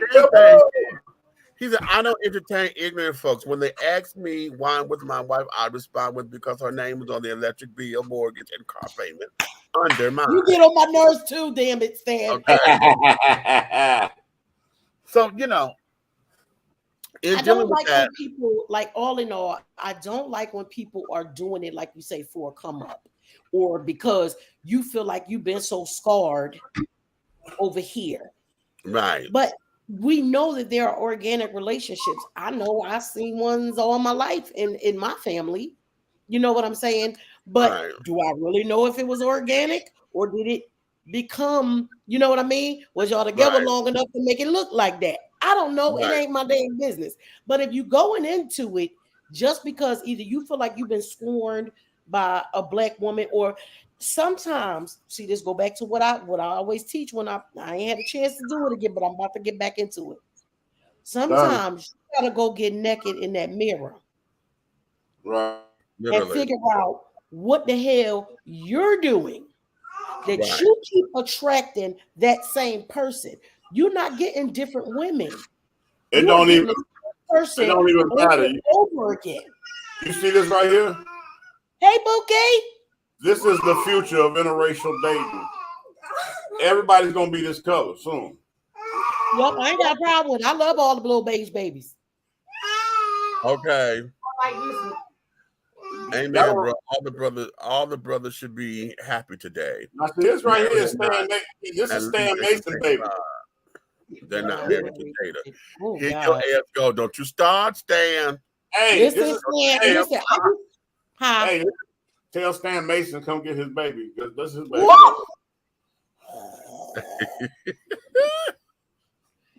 Listen, since Stan done boarded up, hey, bro. Rose said, what I don't like is when men put down their race of women when they're dating another race. Now, you know what? Exactly. Yeah, let's go there because, see, I don't like that shit neither. Me I don't neither. mind when you sitting down there saying, you know, and expressing your hurt with that particular man that has hurt you or this, that, and the other. That man, that woman, they damn hurt it, you. I can't It's not the stand. whole race. And I can't. Oh my God. Y'all cry about all the bullshit. Shut the hell up. You ain't saying much so you can finish what you said, because I'm not. All that whining and crying about niggas ain't this and women ain't that and all that. You know what? We are like the children of the world. We imitate our atmospheres. You grow up, you see it, and whatever scars your subconscious is what you see. And you don't realize what you're doing because you're trying to keep up with the Joneses. You see your boys. It's stuff like that when he speaks like this, that when we be waiting on the other shit, and then he usually come with the foolishness. No. Absolutely right. I'm absolutely so right. I done seen so many people that I know, like Diamond still talking, and y'all can hear across the world. Yeah. But like I said, so many people in the world that just they see everything going on in the neighborhoods. They think that's happiness. They don't know behind closed doors what you see happy on the street could be an Ike Turner beat down at night. Right. You get what I'm saying? So you can't imitate that. It don't imitate your atmosphere. Imitate your emotional instruction, your mental ability. You look for people that are like you. Like-minded people jail. Okay. Now, see, here's for me, I like that because they say birds of a feather flock together. Right. But one of the things, the thing of it is I just don't like it when it becomes, I know in the alphabet community, honey, I can't stand when you sit down there down in your own race in front of other people. Like I've seen it where I was at a Merton Girls, and Merton Girls, honey, is a big boys community, a big boys club, right? Thank you. I was like, hold on. Merce, and Girls. You heard what the hell he said. No, I wanted to make sure that he said what he said because I did not properly hear. And okay, I got you.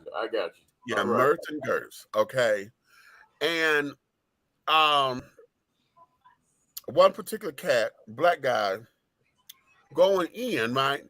And he going ham. Now, what he was saying was cute, right? Mm-hmm. But damn it just felt like, okay, here you are on the minstrel show, because you're not talking about white folks. You specifically talking about black folks doing this particular activity, right?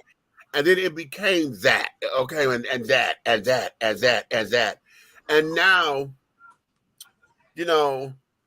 it's like it's not like this is an open conversation to say, okay, yeah, this kind of behavior warrants, blah, blah. I don't like that when we destroy one another around folks outside of the race, and it doesn't become a human condition. It becomes, oh, it's their condition. Oh, this is something that they do, because you set up stereotypes, and that there gets a little up under my skin a lot of times. And then I don't like when I'm being forced. Like my ex was trying to get me to do some shit for the joke of it, and I'm like, I'm not gonna do that in front of your friends. Like he always, because of my, this is before I had my surgery and carrying on, and I was closer to 500 pounds.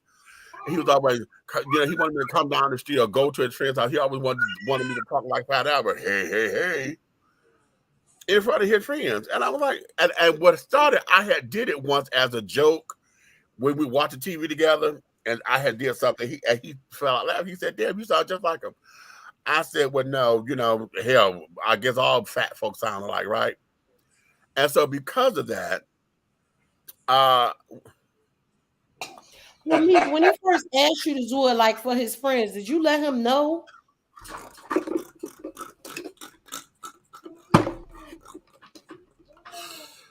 Oh shit! I'm gonna beat this motherfucker's ass. I'm not even looking at his ass right now.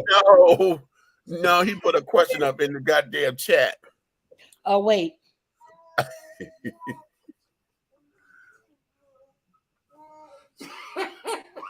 I'm not going to be the one to say it out loud. I'm not playing. No. But my question, Meach, was... He said, did he know? Yeah. And what did he say?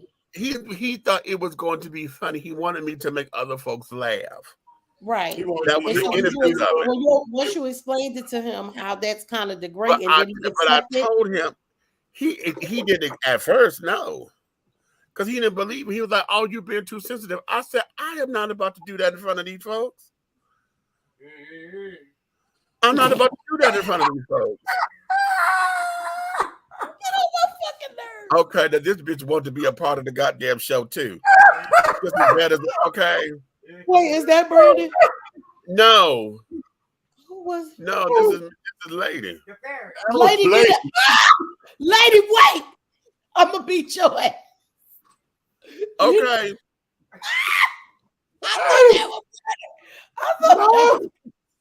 Lady, I'm gonna whoop your ass. Okay. So, girl, what's wrong with you? So a lot of that, you know, in dealing with that, no, I had to shut him down because, like, being around his friends and carrying on, he wanted to this, and this, you know, and I was like, no, that's culturally, you know, that's inappropriate. You know, we're not going to do all that. And then here's the flip side of it. The flip side of it is when you get around them and they know that you are out of your league, and then they start talking about shit, and then they go over your head, right? And do you feel like doing it on purpose? Yes. That's so yes, because and you know the energy. It's not like, because, you know, they become jacks of all trades, child, and carrying on. Like I said, you know, we were talking about building a house and carrying on. They were talking about the kind of lumber and this, that, and other. And I'm not mechanical like that. So I was like, oh, okay. So now it became condescending because you're telling me about the wood. Well, you do this because you got to do such and so. Okay. And then you do this, right? You know what? And you know me, I'll be an entire ass. I'll be worse than bread in there. I start asking 5,000 fucking questions. Y'all will get on their fucking nerves so goddamn bad. I ask everything. I'll be like, hold on, because I need to write that down too. Wait 1 second. Right. Repeat that again. I've been in those situations, but like my wife calls me the walking encyclopedia, right? I've been in those situations, and what I do normally is I stand down and I let them get to talking, and where they think they so far over my head, right? Right. And then as soon as they get to that, you know, every conversation has that silence. Yeah. As soon as they get to that silence, I turn around and say, well, statistically, you know what I'm saying, in Kramer versus Johnson back in doggone 1971. Right. And after I get through breaking it down like that, then I walk off. Right. You know, I've done that a few times. Me too. Oh, okay, wait a minute. Stan say, just find someone you can live with and build enough trust to feel relatively confident that they won't give the mortician an ugly time. Go to bed, Stan. Go to bed. Shut up, fool. Stan, I miss you. Oh, I came in at the right time. Where's my popcorn? Hey, princess. Talking about where's my popcorn? Okay, many of us are in love with the idea of love and not the work of it. There's nothing wrong with interracial dating as long as it's based in truth, love, and honesty. Be a Joshua Jackson, not a Diana Ross. Ooh. Yes, everybody with no melatonin.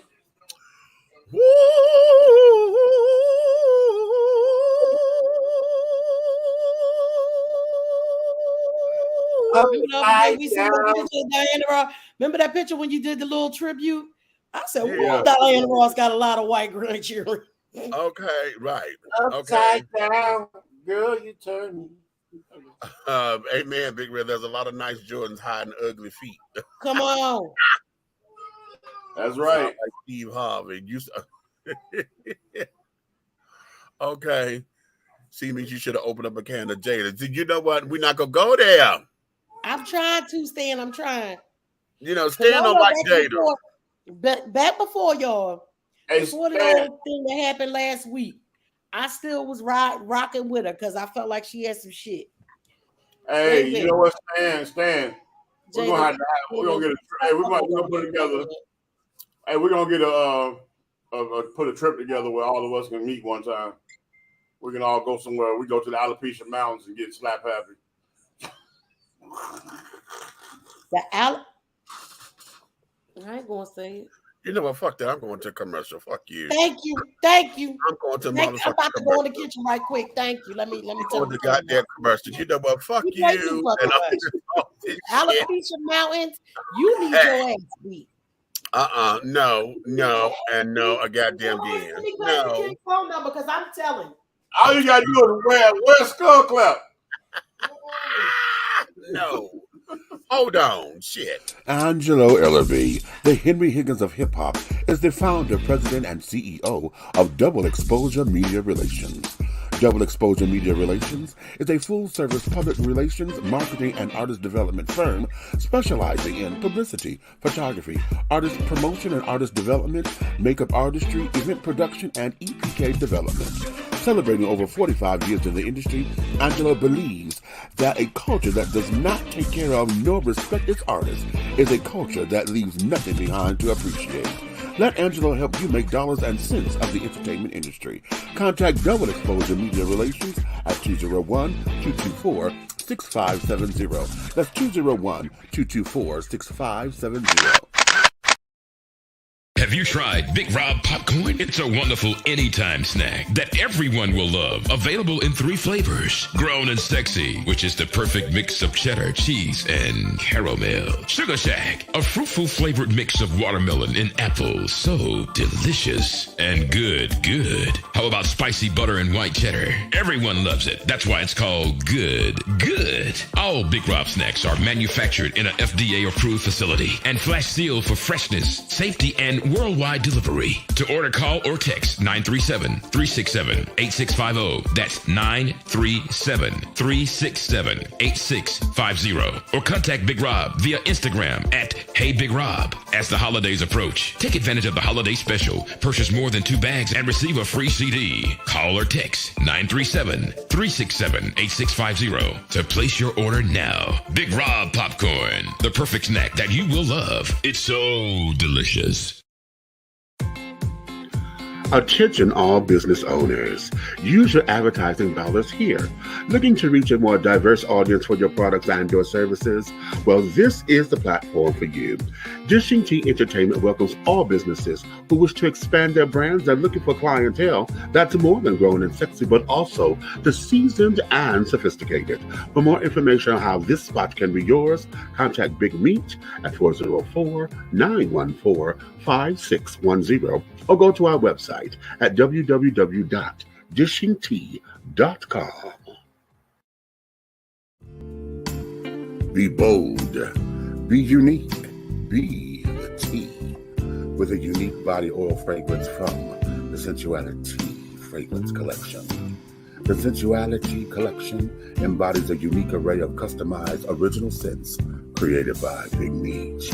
Indulge yourself in such fragrances as eye candy, foreplay, anticipation, shower fresh, naked beauty, or pay homage to the motherland and choose an oil from our exclusive Wakanda collection. Over 17 different scents that will tantalize your senses. Order yours today. Log on to www.dishingtea.com for more information. Because remember, it's all about the tea. Sensuality, that is.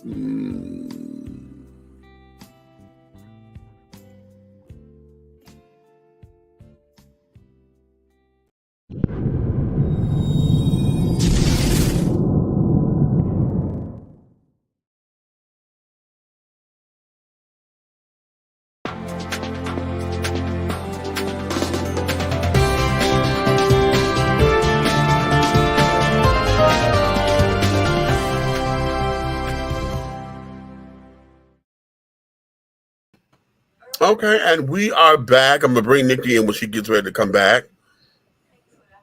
And wait a minute. You got your ears on still, girl? Huh? She had to go loosen up her rockadon. Shut the hell up. I did not. We are back. Look, it is getting messed Okay. up. Now that you say something, it is a little loose. And carrying on. So now, yeah.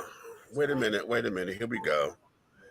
Let's see. Jada is controlling that man. I felt that in my spirit more now than I ever did before. I really feel like she done did some spells. I really do, because something is not right. Listen, I used to rock out for Jada for real. I did, but something is not right with that woman. And it's the thing that remember she said that before when she talked about the shit with August Alsina. She said it's always been in her to try to help somebody else with their shit. Right. So that she don't have to deal with her own shit. Right. And I don't know. I feel like she done. Not saying that people ain't want to do what he did. Like I said, we said this the other day. We feel like just because it didn't seem that serious for us, we never know what somebody's breaking point is. And he might not have been mad at Chris Rock. Chris Rock might have just been a straw that broke the camel's back. Right. All I know is she too old to be putting ice cubes in her mouth when she having an entanglement with August. That's what the hell happened. First of all, with her R. Kelly ass, I was trying to rock with her. That boy the same age as your motherfucking son, but you need your ass beat. Not to mention he was your son's friend. But you can tell the way that boy was sitting there crying that she done blew in his butt and everything. Baby, she put it on him. Okay, listen. All right. Regardless of all that shit, because they ain't got shit to do with this in the I scheme don't of think things. it does. I think it was so much shit built up. If anybody does not have the time to buy Will's book and read it, it is on audible.com. And if you are a member like I am, you can use it as one of your credits. When I saw her at the Oscars, I was waiting to see Eddie Murphy rush to in to rescue the golden child. Stan. You know what, Stan?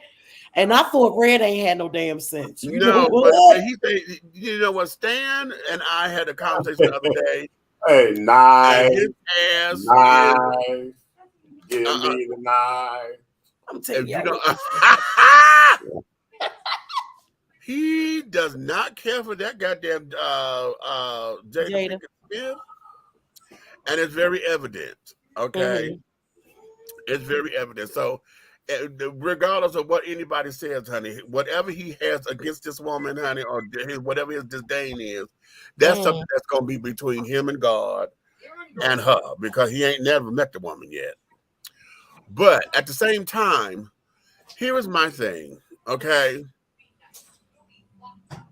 I've heard comments, everybody keep going back to the damn red table talk and, oh my God, he slapped the wrong man. He should have been slapping ass August and things and, this, that, and the other. And I said, this ain't. He did not need to be smacking August. August didn't cheat on him. Listen.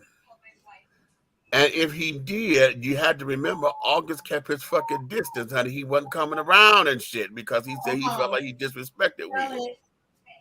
Tell it. Okay. That was the first thing. He only came around when the lotus flower was open. Now, the other thing is, I've heard, she emasculated him. She sat down there, put him out there like that. You could see in his face he was hurt. Yes, he was, and carrying on because, see, mind you, all of that came out after it had already happened. It had happened, it was done and carried on. August got to run off at the mouth because he was talking about some shit. He was involved with an older one. It was him who started way after it was over. Way after it was over. Way after it was over. So that's it wasn't why I kept like saying she didn't emasculate him. That man knew what the fuck was going on. Exactly. So everybody keeps out of heard that everywhere. And they shit. Will girlfriend live over there in London? That little white girl he got over there. Come on now. Here's the thing that I want to understand. And I've asked this question, and I want to know: are we mad, or are we feeling as though he was emasculated by her because that's what you truly believe, or is this black men just talking because they would have felt emasculated, Man, or the fact that he didn't jump up, cuss her out, slap her, or at least act like he going to divorce or whatever, because none of those things had happened. You know, a lot of folks are looking at him as if he's some kind of pussy, some kind of punk, some kind of softy. They were saying when he was on the table, he looked like he was about to cry. I bet you any amount of money he wasn't about to cry. That nigga was high as hell. He like, oh, you want me to come on this shit? All right, hold on. It was high. He wasn't about to cry. That shit was over and done with. But listen, all the problem we all had was, you know, he done let all the cocks fly in the chicken coop. You know what I'm saying? Since they've been together, and all he was really the problem was that one of the cocks made it to breakfast. That was the problem was. That's all. And he was out there just cock-a-doodle doing. He said, "Who's the breakfast?" The rooster was crowing. What the hell you mean? I'm trying to figure out where's the NDA, because I'm pretty sure if you ain't had that sit there. I'm just saying because it's been no secret that over the years. The rules to that, and you know it. You don't meet the son. It's fun and done. And I feel like Jada and Will are both unhappy. Their marriage is toxic as shit. On top of that, they were they were. You said they were sharing that child, August. Also, you have to remember she wanted the open marriage. He did not. Right. Will just wanted to make his marriage work because he didn't want the second one to fail like the first one did. She put that in the voodoo on, baby. I think she put the hoodoo. What we saw on Sunday is the real Will Smith. Also, he was getting with Margot Robbie. Margot Robbie. Yes. Mm-hmm. Okay. I'm not so sure. I mean, you got to remember. Sunday. Oh, go ahead.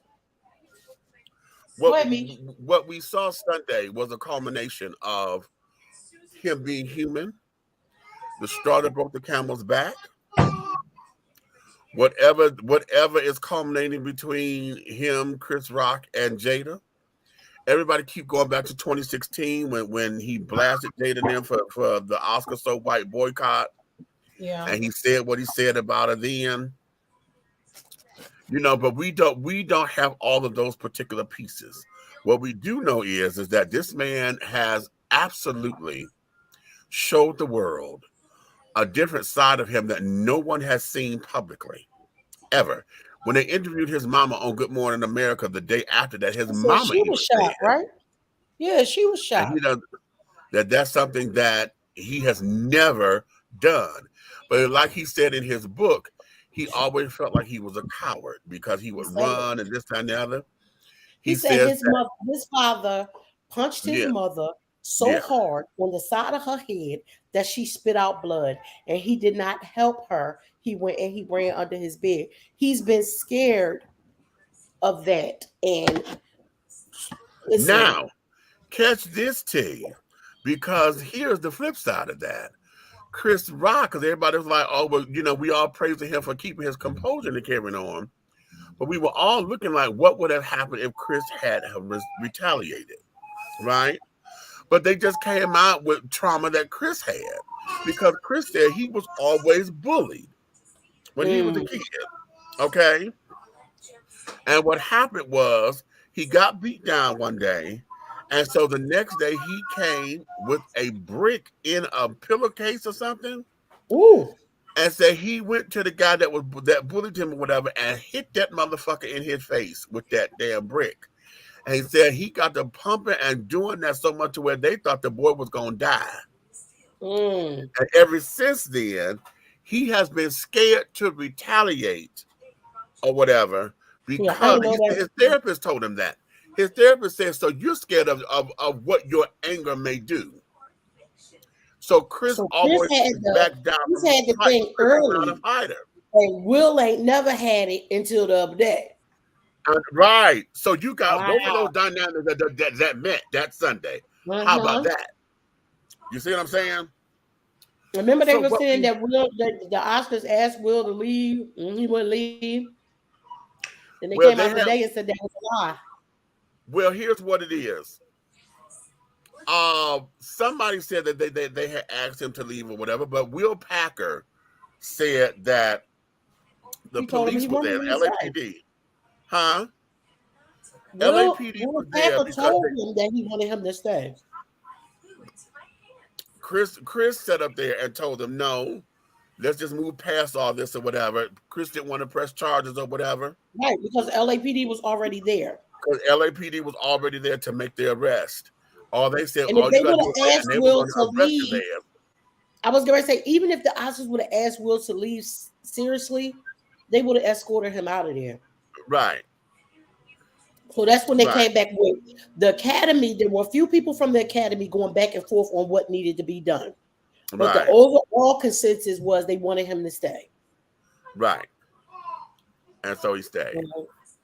Okay, and this, that, and the other. And They was like, all right, Arnie, Billy, Bob. Okay, this nigga's out of here. This nigga's out of here. What, Ted? What do you say? No, man, he needs to stay. Yeah, because if we tell him to leave, he's gonna tear this motherfucker up like it's the Source Awards. Remember that shit? Oh, okay. But my whole thing is, you know, everybody is saying that, you know, nobody rushed to Chris and this, that, and the other. My thing is this. Everybody, the person who really needs the apology as well is Questlove. Yep. And I say that, and I stand behind that, because here's now what they did say is this: Chris went off script with the Jada joke. They had all his shit in the teleprompter, and he went off script. Okay, that But joke he's was a not comedian, y'all. He's a comedian. They do it all the time. They do not. Yeah, not too. That's part of the game, though. To that point, because Will Packer, he said that. You know, he said, you know, we had already said it, whatever, but we knew we were safe with Chris because he's a delight. He's been the host. He's able to keep it going. That there was, you know, we did not have anything, but that joke that he told was not a scripted joke. There's so many weird parts to that shit. Because I saw another angle today. They showed the angle, right? After Will came off the stage. After Will said to keep my wife's name out your F mouth and all kinds of stuff. And Chris told another joke. Jada was laughing. I said, this shit is weird. After the slap or whatever, the thing that he said was, wow, this has become the best night in television or whatever. And so that was to break that tension. But then it went into him having to present this award. And that's what Questlove won for Best Documentary. Right. So you did all of that just before this man was about to win this damn award. And if anything, the whole, you know, that was his first time nominated, got the award. He shifted the whole atmosphere. The whole entire atmosphere, you know. And at the time where almost everything was by black. Yeah. Black people was black, and so now there's so many different moving parts to it. Right. Where I'm not all like, oh, that's fucked up. Will shouldn't have did that, blah, blah, blah, blah, blah. Oh, that's fucked up. Damn, Chris, you are like, I see so many different sides of it. So many different variables to this, to where now here's what I say too. Because I keep going to this when I talk about this. I go back to the awards. I think it was the SAG Awards when Laverne Cox was hosting. And remember, she got to come out and told Jada, "Oh, we're so glad that Red Table Talk is coming back for a new season." Oh yes, when she was out on the red carpet. Yeah, and she said, "Oh, we get to hear more entanglements and things and all of that, right?" And I said, "Well, how about this for a publicity stunt, to where the ratings would go out the motherfucking roof if Chris and Jada and Will sit down at that fucking table talk?" to the red table to talk about Well, this they already thing. said that's probably and what this they item. is planning on doing. Okay. So that there is that. And then I also said that we saw a dark side of the Fresh Prince. How you remember? Okay. That coincides with Bel Air right With now. Bel Air. Right. If y'all saw it last night. And If y'all so didn't, I I say wish that y'all- this particular move will bring traction Trying to think about how to to the do new thing. Because the new Bel Air, honey, is not the sitcom that everybody thought about. This is complete drama, and it has several dark sides to it. So was last Okay. night the season finale? Yes, it was. Baby! Yes, it was. Yes, it was. Did you catch it? Baby! Did y'all catch And Bel baby, Air? Bel Air? when Lou knocked on the door and I saw who Lou was, I hollered in here. You understand me? I did too. But I loved it. He did a good job. Yeah. He did a good Yeah. job. Yeah. But He's trying to the Fresh Prince was strengthen not his with the drama. shit. The Fresh Okay. Prince was not with the shits last night. I felt like that's who we saw up on that stage last week. The person that was on that Exactly. stage last night. That's who I saw. Boom. And there you have it. Okay. Mhm. So a lot of this, honey, the slap heard across the world is everybody that's what everybody billing it as or whatever. I'm like, okay, I'm just gonna call it, honey. We can't say Oscar so white no more, honey, because damn it, you just can't take black folks nowhere, can you? Baby, we turned that into the BET Hip Hop Awards last Okay, week. and we've done exactly what it set out to do. Bitch, they're gonna talk about this one forever. Meanwhile, Ukraine done took back some of their shit. Okay, They did.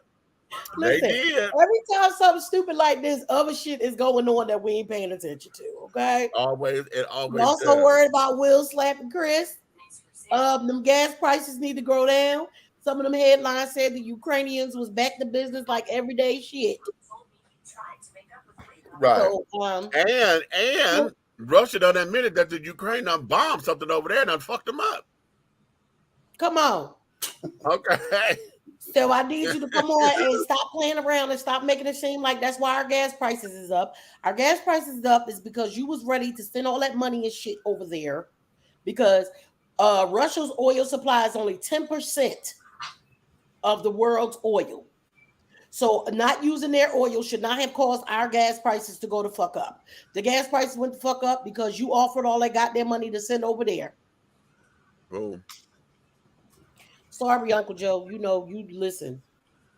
Boom. Gotta hold you accountable, baby. We put you in there, and if we don't hold you accountable, I'm not taking up for no bullshit. I'm just telling you what it seemed like. And what I'm getting tired of is us always having to use other oil sources from across the way.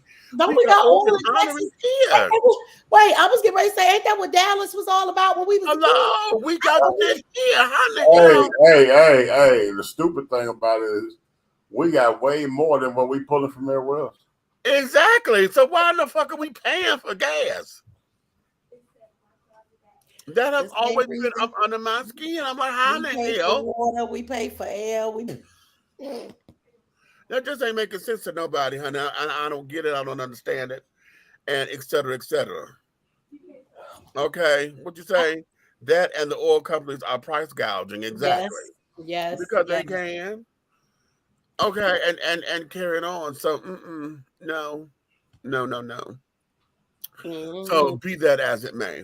So now let's go into something else, darling. Let's go into something else and let's have a little bit of fun. Okay, you got some cards? Well, yeah, I always got the cards, honey. Okay. I always got the cards here. Okay, y'all pick. Y'all want relationship debates or do we want real talk? I'm going to be a bit of bitch tonight. I want a relationship debates because I ain't had a relationship in a long time. Let's do real talk. Okay. He the only happy motherfucker over there. He the only happy and love motherfucker in here. Okay, let's see what the cards are saying. What's in the cards? What's in the cards? What's in the cards? And I'm going to randomly choose one. You see, I'm not looking at remember what they used to call it? The Swami. Come on, Swami. Oh, stop. Okay. This is one right here. Wait a minute. What the fuck? If the so-called white man came out of the Caucasus Mountains, how did they get there in the first place? They traveled out of Africa, dumbass. They went out of Africa. They went up into the Caucasus. God damn it. We got to give a history lesson. They came out the ass of a snowman. You heard me? Huh? What? They came out the ass of a snowman at the Cap Mountains at the top. Was it Heat Miser?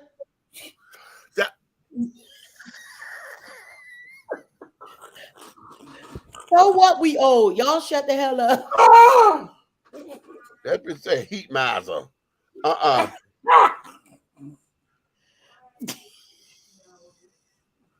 Okay. No. Abominable snowman man. Yeah. Frosty had some babies. Well, okay. What are some tips for parents to ensure their children are proud of their history and culture? Ooh, teach it to them. Teach it to them. How about that? That's a simple ass answer, God damn it. What? Fuck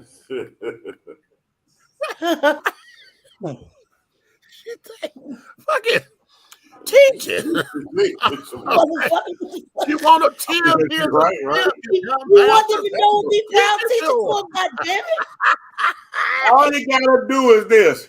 Look, okay, this go out to you, great granny. Baby, I know you love your pop. I know you love it. But he wasn't the only one hit this box. It was an old white man named Johnson on the farm years ago. That's why some of your cousins are bright as they is. Not brighter than you. Old people do say that. Yeah, they brighter. Y'all know old people say. That's why when we see the bright ones and we say there's a beautiful baby, but when we see a little pickaninnies like you, I'm talking to you, Herschel. Yeah, little pickaninnies like you. Then we just say, "Ooh, look at it! It's so precious," and it's just, oh, that is the cutest little outfit. Look at the outfit. All them shoes so cute. Y'all know them old people do that. Y'all know damn well them old people do that. They don't give a damn. People ain't giving shit. This is precious as you want to be. Go ahead with your little big head self. Oh, come on, precious.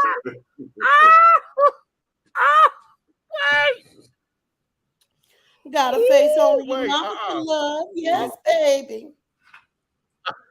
Y'all know them damn old people. Them old people is shady as hell.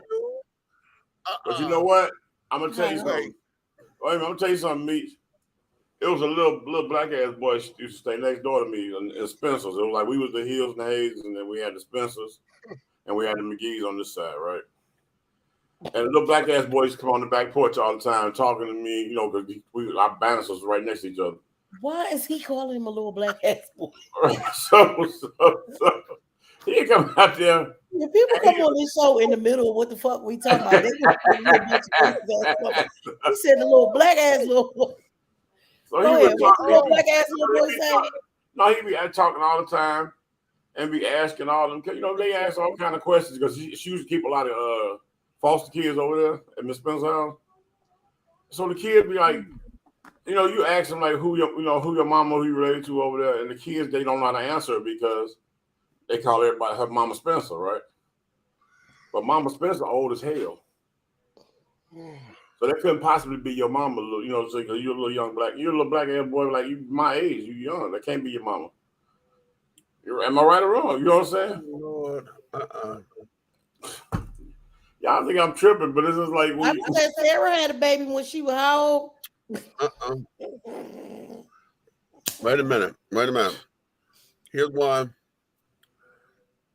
What are the Christian black codes? The Christian black codes? Oh, honey. Oh, come on. No chewing gum in church. Okay. Raise your child in the way they should go. Okay. Yeah. Okay. Spare the rod, spoil the Better child. run. Get a ride. Uh, A man that don't work, don't eat. yeah. This is the Lord's day, honey. You always wear your Sunday best. Sunday best. I brought Okay. you in this world. And I'll take you out.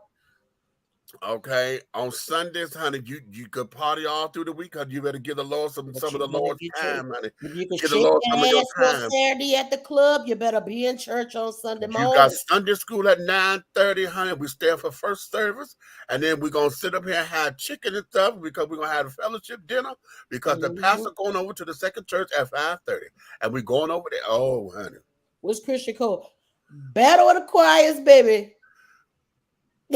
wait, you know what? Y'all know I do not agree or believe in It's gospel like competitions. who can praise the Lord the best in the choir? What the hell? No, what I don't believe in gospel competitions because from the pulpit, I've had several pastors tell me that when Satan was in heaven, he was the best choir, he was the best singer in the choir. Okay, so if Satan was the best singer in the choir, and he rose up against God. Oh wait, and then you have a choir competition for you to be the best singer. Make gospel competition so you could sit down and because that's vanity. How do you introduce vanity here and then y'all gonna say about who is the best? Why don't they make it more of a gospel showcase as opposed to a gospel competition? Because somebody got to have the best choir. This is how they make their money. I don't mean no harm, but when I was little, and I would be at my grandma's, you know what was the best choir I used to hear? That damn Mississippi Mass Choir.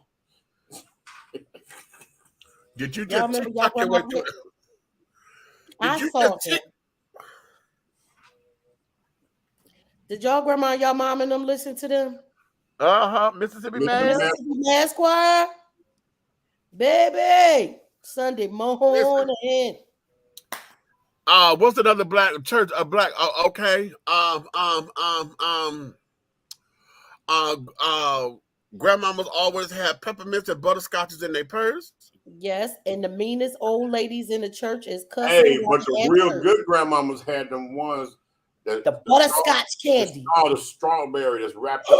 The ones wrapped in the little strawberry paper with the green little. Yeah, God.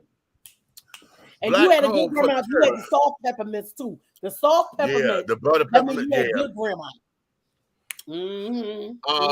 Christian, black Christian codes, honey. Black Christian code. You act up in that pew and they gonna pinch the shit out your ass. Listen, get the shit you come in and you pay your tithes and you do not get your change out of the goddamn offering. You better not. You better bring what the fuck you supposed to put in there. You better not stick your hand back in there for no money back. You better not get your change back. Ain't that nothing? No, you tell the usher, bring me back change. Okay. Okay. Jay go to old words, acting all uncouth and shit. See, right. Go to the store before you get to church and change it. Right. Okay. Look, buy some soft peppermints and some strawberry candies and get the change. Listen, you better know how to moan. If you don't know the words to the song, one of my nephews said one time in the back when we was at Temple, and he was acting like Medea. He could do Medea voice real good. He said, "I'm giving shouting lessons at lunch. Let me know if you need it." Okay. I would be like, "Get the hell from behind me, little boy! You trying to get in trouble?" Is that way now? Oh, what's another one? You gotta know how to moan. You gotta know. You got to know when to say what you're gonna say. Well, as far as how to shout. Hey, you know what? I'm gonna tell you something about. Let me tell you something about Christian churches, right? You ever been to baseball games or football games where they do the wave? Yeah. Okay. Why is this? It used to be a unison thing, but now it's like the wave. Like people stand up and sit down when they feel like it. And whoever feel like standing up, sit down, it goes like this the whole time, like this. Yeah. It used to be like jump, you know what I'm saying? Jump, Right. jump. Now it's like, you know what I'm saying? Like somebody like, man, I'm good, bro. I can hear from here. You know what I'm saying? What happened with that? I don't know. We're gonna have to understand that. Okay, but another Christian code, huh? The ushers are always in charge, child. Baby, if they got those white gloves on, if they got those white gloves on. Hey, oh yeah. Cupcake said, don't mess with the motherboard. Okay. Woo! The motherboard. Oh, honey. If you ain't scared of them, you ain't Satan yourself. Let me tell you something. If you ain't scared of the motherboard, your ass got Satan all up and through you. No, you do not listen. Say, hey, I need, hey, baby, young man, go sit over here. No, my friend saved me a seat. We don't save seats here.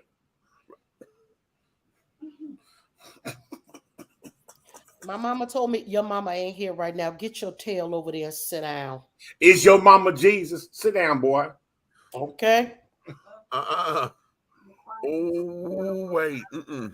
Now listen, because this is just as important as that motherboard, and that there is the first lady. Her seat is always the first pew on the right. If she's not up there, okay, that is. And your hat ain't supposed to be better than hers. You better not chew her hat up. You cannot chew the first lady's hat. Yeah, boy, because I'm going to tell you something. If you ever want to see what a large Jay's potato chip look like throughout the church, boy, you go into one of them churches and everybody got their hats. It look like a whole amusement park up in there. But you know what? That was a sign of our culture from back in the day about the Sunday best.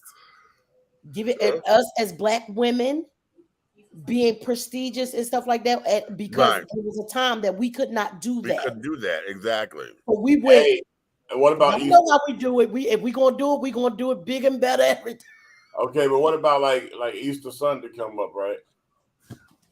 Every time Easter Sunday come up, you know what I'm saying? Right after that, you got to call in the contractors because the building was shaking because there's some folks ain't been in there in 10 years. Baby. But on Easter, that's the code right there, because you might not been to church all year. You might go like 2 times a year. You're going to Christmas and Easter, honey. And Easter. Christmas and you Easter. acting like you've been there every Sunday. Okay, wait a minute. Hey, Meach. He got one. Wait, the fan. Yes, the fan. No, wait, you gotta let Meach go. Meach ain't got no fans near you. Well, you know you gotta pop that damn fan. Yeah, remember the fan had the wood stick with the reverend face on it? Jesus had the white Jesus on the back. That was always the funeral home, honey. Wait a minute, the funeral home and white Jesus. White Jesus on the fan with the little popsicle stick on the back. Listen. Them damn fans. Okay. Who going to church for Easter? I'm not. Not me. I just felt wait a that minute. Let me not be so that way, because I got a feeling. You might feel it in your spirit that morning. I hate to break the news to you. But huh?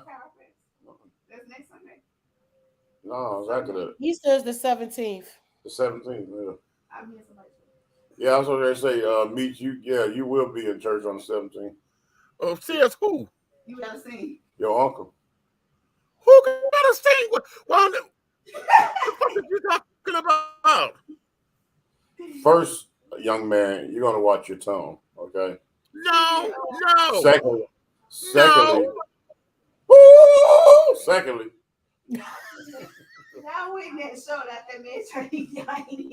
We're singing in Norcross on the 17th. No, y'all singing it though, because I ain't singing that, because y'all started. Jimmy. That's right. Okay, that's who I make an exception for. That's a couple said, well, hold up, let me not. I was just really going to say that because I got a feeling he's going to end up calling me. And y'all sit up here trying to tell me, see, you know what I don't like? What you don't like, Essie? Now, goddamn it, I don't like this shit, honey. Everybody What making you my don't like, appointment, Essie? and I don't know my appointments. What you talking about, Essie? They scheduling shit for you and they Okay, and they told me shit. Okay, I'm like, okay, what the hell is the this? Google Calendar going to start Got my ringing. mama ready for some damn okay, some hash tuna fish in the damn cabinet. You gotta do something about them eyes, Benny. Well, I'm sorry. I'm sorry, Vera. Vera. Container. Okay, y'all started because y'all trying to outsing that lady at church. Yeah, meet one in the church and try to outsing the lady in the church. Yo, when we was at Kiera, wait, when we was at Kiera's funeral, when we was at Kiera's funeral, that poor man, the man was doing an all right job, but Mitch was really feeling it. It wasn't like he was trying to outsing him; he just happened to do so. What? That shit was the fuck hilarious. Because I said, if this motherfucker say something, we gonna whoop his ass up here. I promise you. 2:30 for 2 weeks. Okay, so you gotta show up on church for Easter. That's a black staple. Y'all know I've always had a problem with Easter, only because I just feel like people can't count.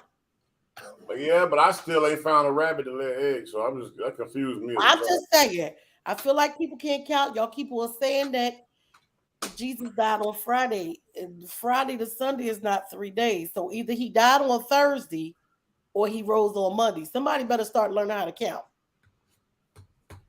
I'm just saying. Listen, that's always been my issue. It could have been Thursday at midnight. Maybe. Listen, but just like I said before, if the Vatican open up that goddamn vault in the basement and give up all them books that's missing, maybe we could piece together some of the shit that we got holes in. Yeah. Listen. Y'all got 17 books. Y'all need to give them the fuck back. You know what movie? Did y'all see the movie Stigmata? Yes. That's exactly what that movie is about. I know. And baby, I tell you, when I saw it, honey, I said I left up out there joyous. I was about to go back up to Jesus and kiss him in the mouth. And I was like, okay, we finally got somebody, okay, to talking about this, you know. What was the other one with Tom Hanks? The Da Vinci Code. Da Vinci Code. Mm-hmm. That was the second one, right? That was a good movie. That was good. Right, because it was tracing things, yeah, and showing that they were hiding things, you know. And this was the other thing, because it's never about Christianity to me. It's about all the holes, right? Right. Y'all have these books, and y'all don't want to give them to people who love the Lord, right? So you're telling me Jesus was born, then he was 12, then he was 33, and then y'all killed him. That's some bullshit. It's some holes in motherfucking story. What happened? I need to look, you know what I'm saying? I can tell you what happened. There was no Uber, Lyft, or Martyr, and they had to walk everywhere. So in between that, he was walking. He was walking. He was walking from birth to 12. Yeah, and from 12 to 33. Yeah, I'm trying to tell you. It took him a long time to get to the next place. Yeah. Okay. All right. Because I've been wondering. Public transportation was crazy because you only had 2 hours. I said, because goddamn, Jesus went from being a baby. I said, the homies came and seen him. You know, they came and dropped off some frankincense, some myrrh, all that good stuff, hooked them on up.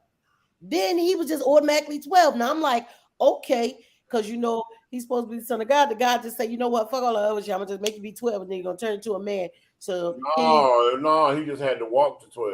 See, that's what it was. It take a long time to get there. Okay. All right. Well, you know what? Okay, that's one of the magic numbers anyway, because we don't know nothing about him until he 12, and he ended up having 12 disciples, and then the 12, the Hebrew number for 12 turns them into a man. That's when you get your bar mitzvah and everything. So that's a very significant number.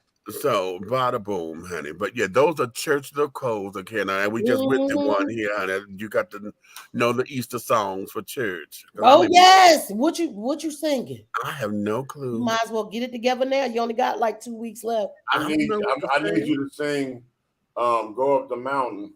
I need you to sing it in a soprano. Go up the mountain. I want to go up the mountain with my shield and my sword. I will claim great victory in the name of the Lord. I need you to be like maybe a second soprano though. Oh, we're not doing all that. Mm-mm. That's an absolute no. Look, I ain't even gonna be there. That's an absolute no. We ain't doing all that. We ain't doing all that. What's the Easter So it's song? Easter. Huh? Something about him rising, right? That would be a good. Those are the Easter songs. Yeah. Yeah. Oh, I know it was the blood, honey. I know it was the blood. I know it was the blood for me. No, you don't even know what. You don't know what. I know it was Lady. Lady. ma'am. No, don't you start no shit, bitch. You get ready to have your own gospel time in a minute. Wait, we was talking about the. Honey, You know, this here, honey, Mata Hari over here, honey. Holly want to crack? Harry. Okay. You a spy lady. This is the Ernestine, honey. You know, she the first soprano in the choir. Okay. No, she ain't. Fuck, I look like a crackhead. We'll come up with the song, child. We'll come up with the song. Because he wanted me to sing last Sunday, and I was going to, but I just could not. You want to pass? I didn't go, so that's what I was just about to say. Not let me get so headstrong about that, because if he asks me, I will go for him, because he did ask me. I forgot, Meach. We've been on the air all this time, and we talked about it the other day, but we have not talked about it on Dish and Tea. Well, you people who know that we are strong supporters of the College Park Skyhawks. We are in the playoffs, honey. Yes. The College Park Skyhawks, honey. We are in the playoff. Wait a minute, I got to see if they won tonight. Hold on. I'm offended. Don't call. You say you people. I wasn't talking to you. So if you offended, I'm appalled. I'm not doing bacon messing with you, Red. What you doing, Muslim cooking bacon? It's beef bacon. What the hell are you talking about? Okay, right now is the fourth quarter still. They're up by 10. Oh, they still playing right now? Yeah, they still playing. They are away. They are at the Deltaplex Arena. They are playing the Drive. Well, where they at? They must be in a different time zone. They in a different time zone? Yeah. They're an hour behind. Oh, okay. But they are. So they must be over like the Midwest. Yeah. And carrying on. Right now they're up by 10. So I'm like, okay. We up by 10? Yeah. What quarter? Fourth. Oh. Baby, they is not playing. When I tell y'all what we came down to, Meach, 6 seconds. Huh? What we came down to, about 6 seconds? Yeah. Baby, these boys, they are playing. They are really playing some really good basketball, child. That damn that little Cooper at the last couple seconds. Coop and MGH, child, my husband. I'm getting them sneakers MGH had on. We were supposed to ask them what they were too. Shit. Anyway, they were New Balances. They were New Balance. Them up too. So yeah, but we had a good time. So listen, honey, we're gonna let you guys go and carry on and all of that. I want to get up from here and stretch just a little bit. And now that I know that I'm singing, out this house at 8 o'clock in the damn morning. And carrying on, honey. What did you? Do I want to? No. Huh? Well, you look like somebody offered you some coochie. Who? Oh, no. Same difference. Shit. Okay. Wait, what you say? Do you want to what? No. He had that look on his face like, girl, put that vagina away. I ain't nothing I can do with it. But pass it over to somebody who will. Greedy asses, that's beef bacon. Them greedy niggas upstairs, somebody smell chicken. No, you do not. I'm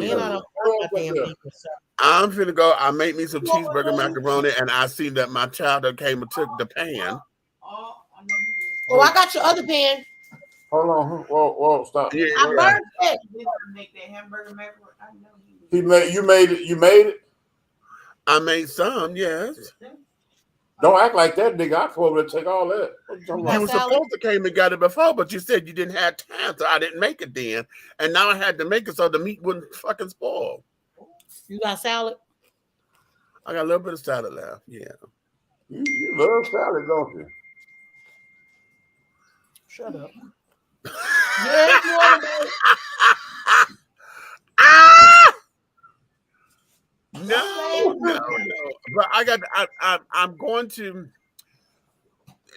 I'm gonna see what I'm gonna do, honey, because okay. But on any event, I know y'all want one, so I got to make y'all one. When you gonna pick up your stuff over here for your car? Bring it with you. Oh yeah. That Here makes she sense. come. Yeah, Here bring she it with come. you so that way I can give you this hat. Yo, You can make wow. Alright, can I have a half of that? Hey, Mook. What's up? Oh, that was for her. Go on back upstairs. I told her I burnt it. She still wanted it. See, she named me Nicole Cherie Jr. So that means what's hers is mine. Y'all know a fun fact about that? My sister is named after my mom, and she's the second daughter. Right. And I did it to her and not even realize that I did the same thing my mom did. Why Keisha ain't the junior? Wow. Hey, keep on chewing on that beef bacon, okay? You'll be Megan Thee Stallion by next week. I know I was trying to walk up and down the steps to wear it off. I'm gonna do what you more. We going to the gym tomorrow. I know I wrote it on my. That's gonna be the last look. So the last bit, I'm going to the doctor in the morning to get my hookup. I'm gonna go get a B12, a fat flush, and all that. It should be some in the refrigerator I already. don't even know how I did that. You got a B12 and a fat flush. Yes, God. What the heck is a fat flush? They're gonna flush it down the toilet. It's like the injection with the B12. There's some shit that they got in it that make your it actually worked like a it Oh worked like a no, detox that on was it. the final. They won. We won. That was okay. They still had 8 minutes or so on the clock, but Wait, no. I they didn't won. know. Oh, they on the They're on the road. We're in the playoffs, baby. I was just watching girl basketball. I don't know who was playing. Well, Yeah, we won. WNBA We got one more. started We got another. They playing them. They're playing the same team again tomorrow at wherever they are at that arena. We are 19 and 13. We played the other night, Red. I wanted to punch them in their face. That was just too much. That's why they got the Baby, these boys, they ain't no goddamn joke. Come on, Jerry. If they ain't Grand Rapids, that means 2 Chainz up there, Will. He might. He was there the other night. The arena was packed the other night. Yeah. She said she can't find it there. Where you at? You in North Carolina? Yeah. Look it up online. Because if you're in North Carolina, it's a lot of Islamic stuff depending on where you are. And if you got Islamic pizza stores like we do, then trust me, there is. All you got to do is look up a halal meat store.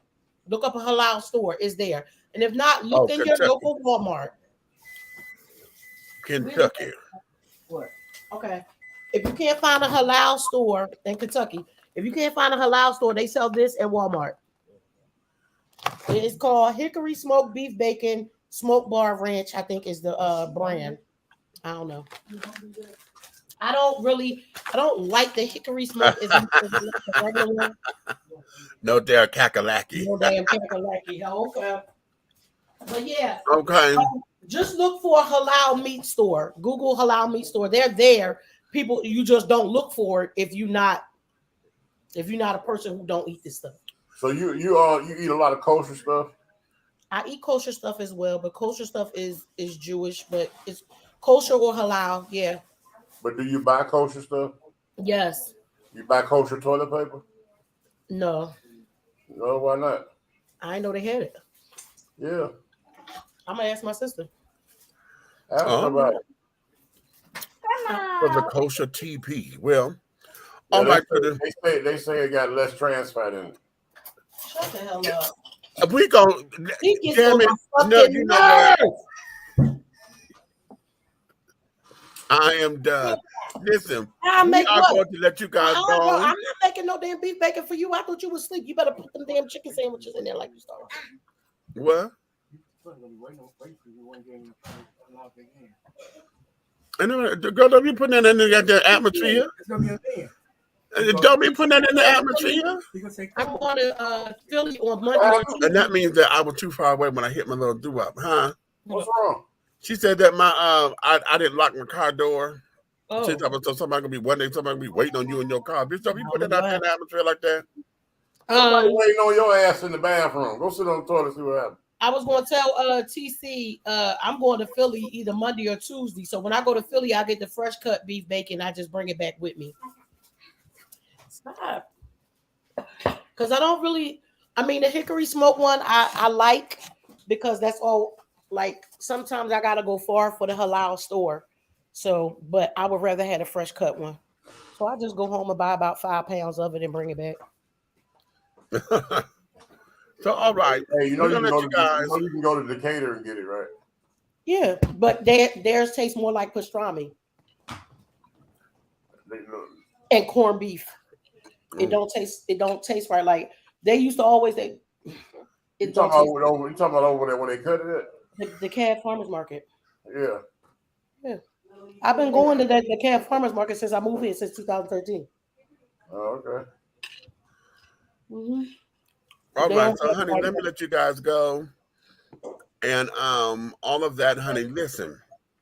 You may finish all of your crumpets, darling, because the tea has been dished. Yeah. And you've been dishing tea, darlings, yeah, with a Big Meach and Aunt Nikki and the big guy ally over there, honey. That's the big red fella. Okay. Listen, if you love us like you say you do, honey, like, subscribe, and share. Yes. And then make sure you tell all of your family and your friends to come on in and have a good time with us, honey. But if you hate us or don't like something that we said or whatever, want to give all the haterade and things, you can tell your motherfucking enemies. Every last one. To like, subscribe, and to share, honey. Because remember, everything that we do over here at District T Entertainment, and Let's Talk Without Nikki, honey, and Atlanta Hot Radio, and all of our other conglomerates, honey, under 3 The Hard Way, the Syndicate. Yeah.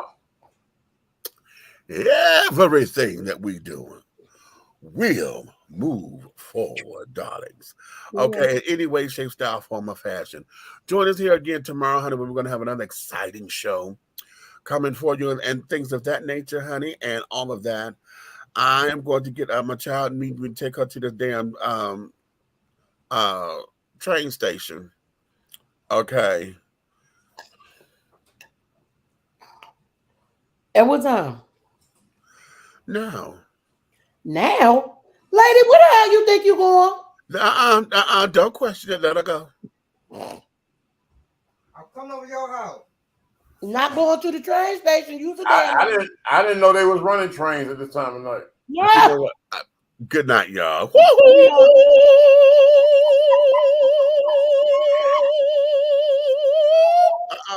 Scene.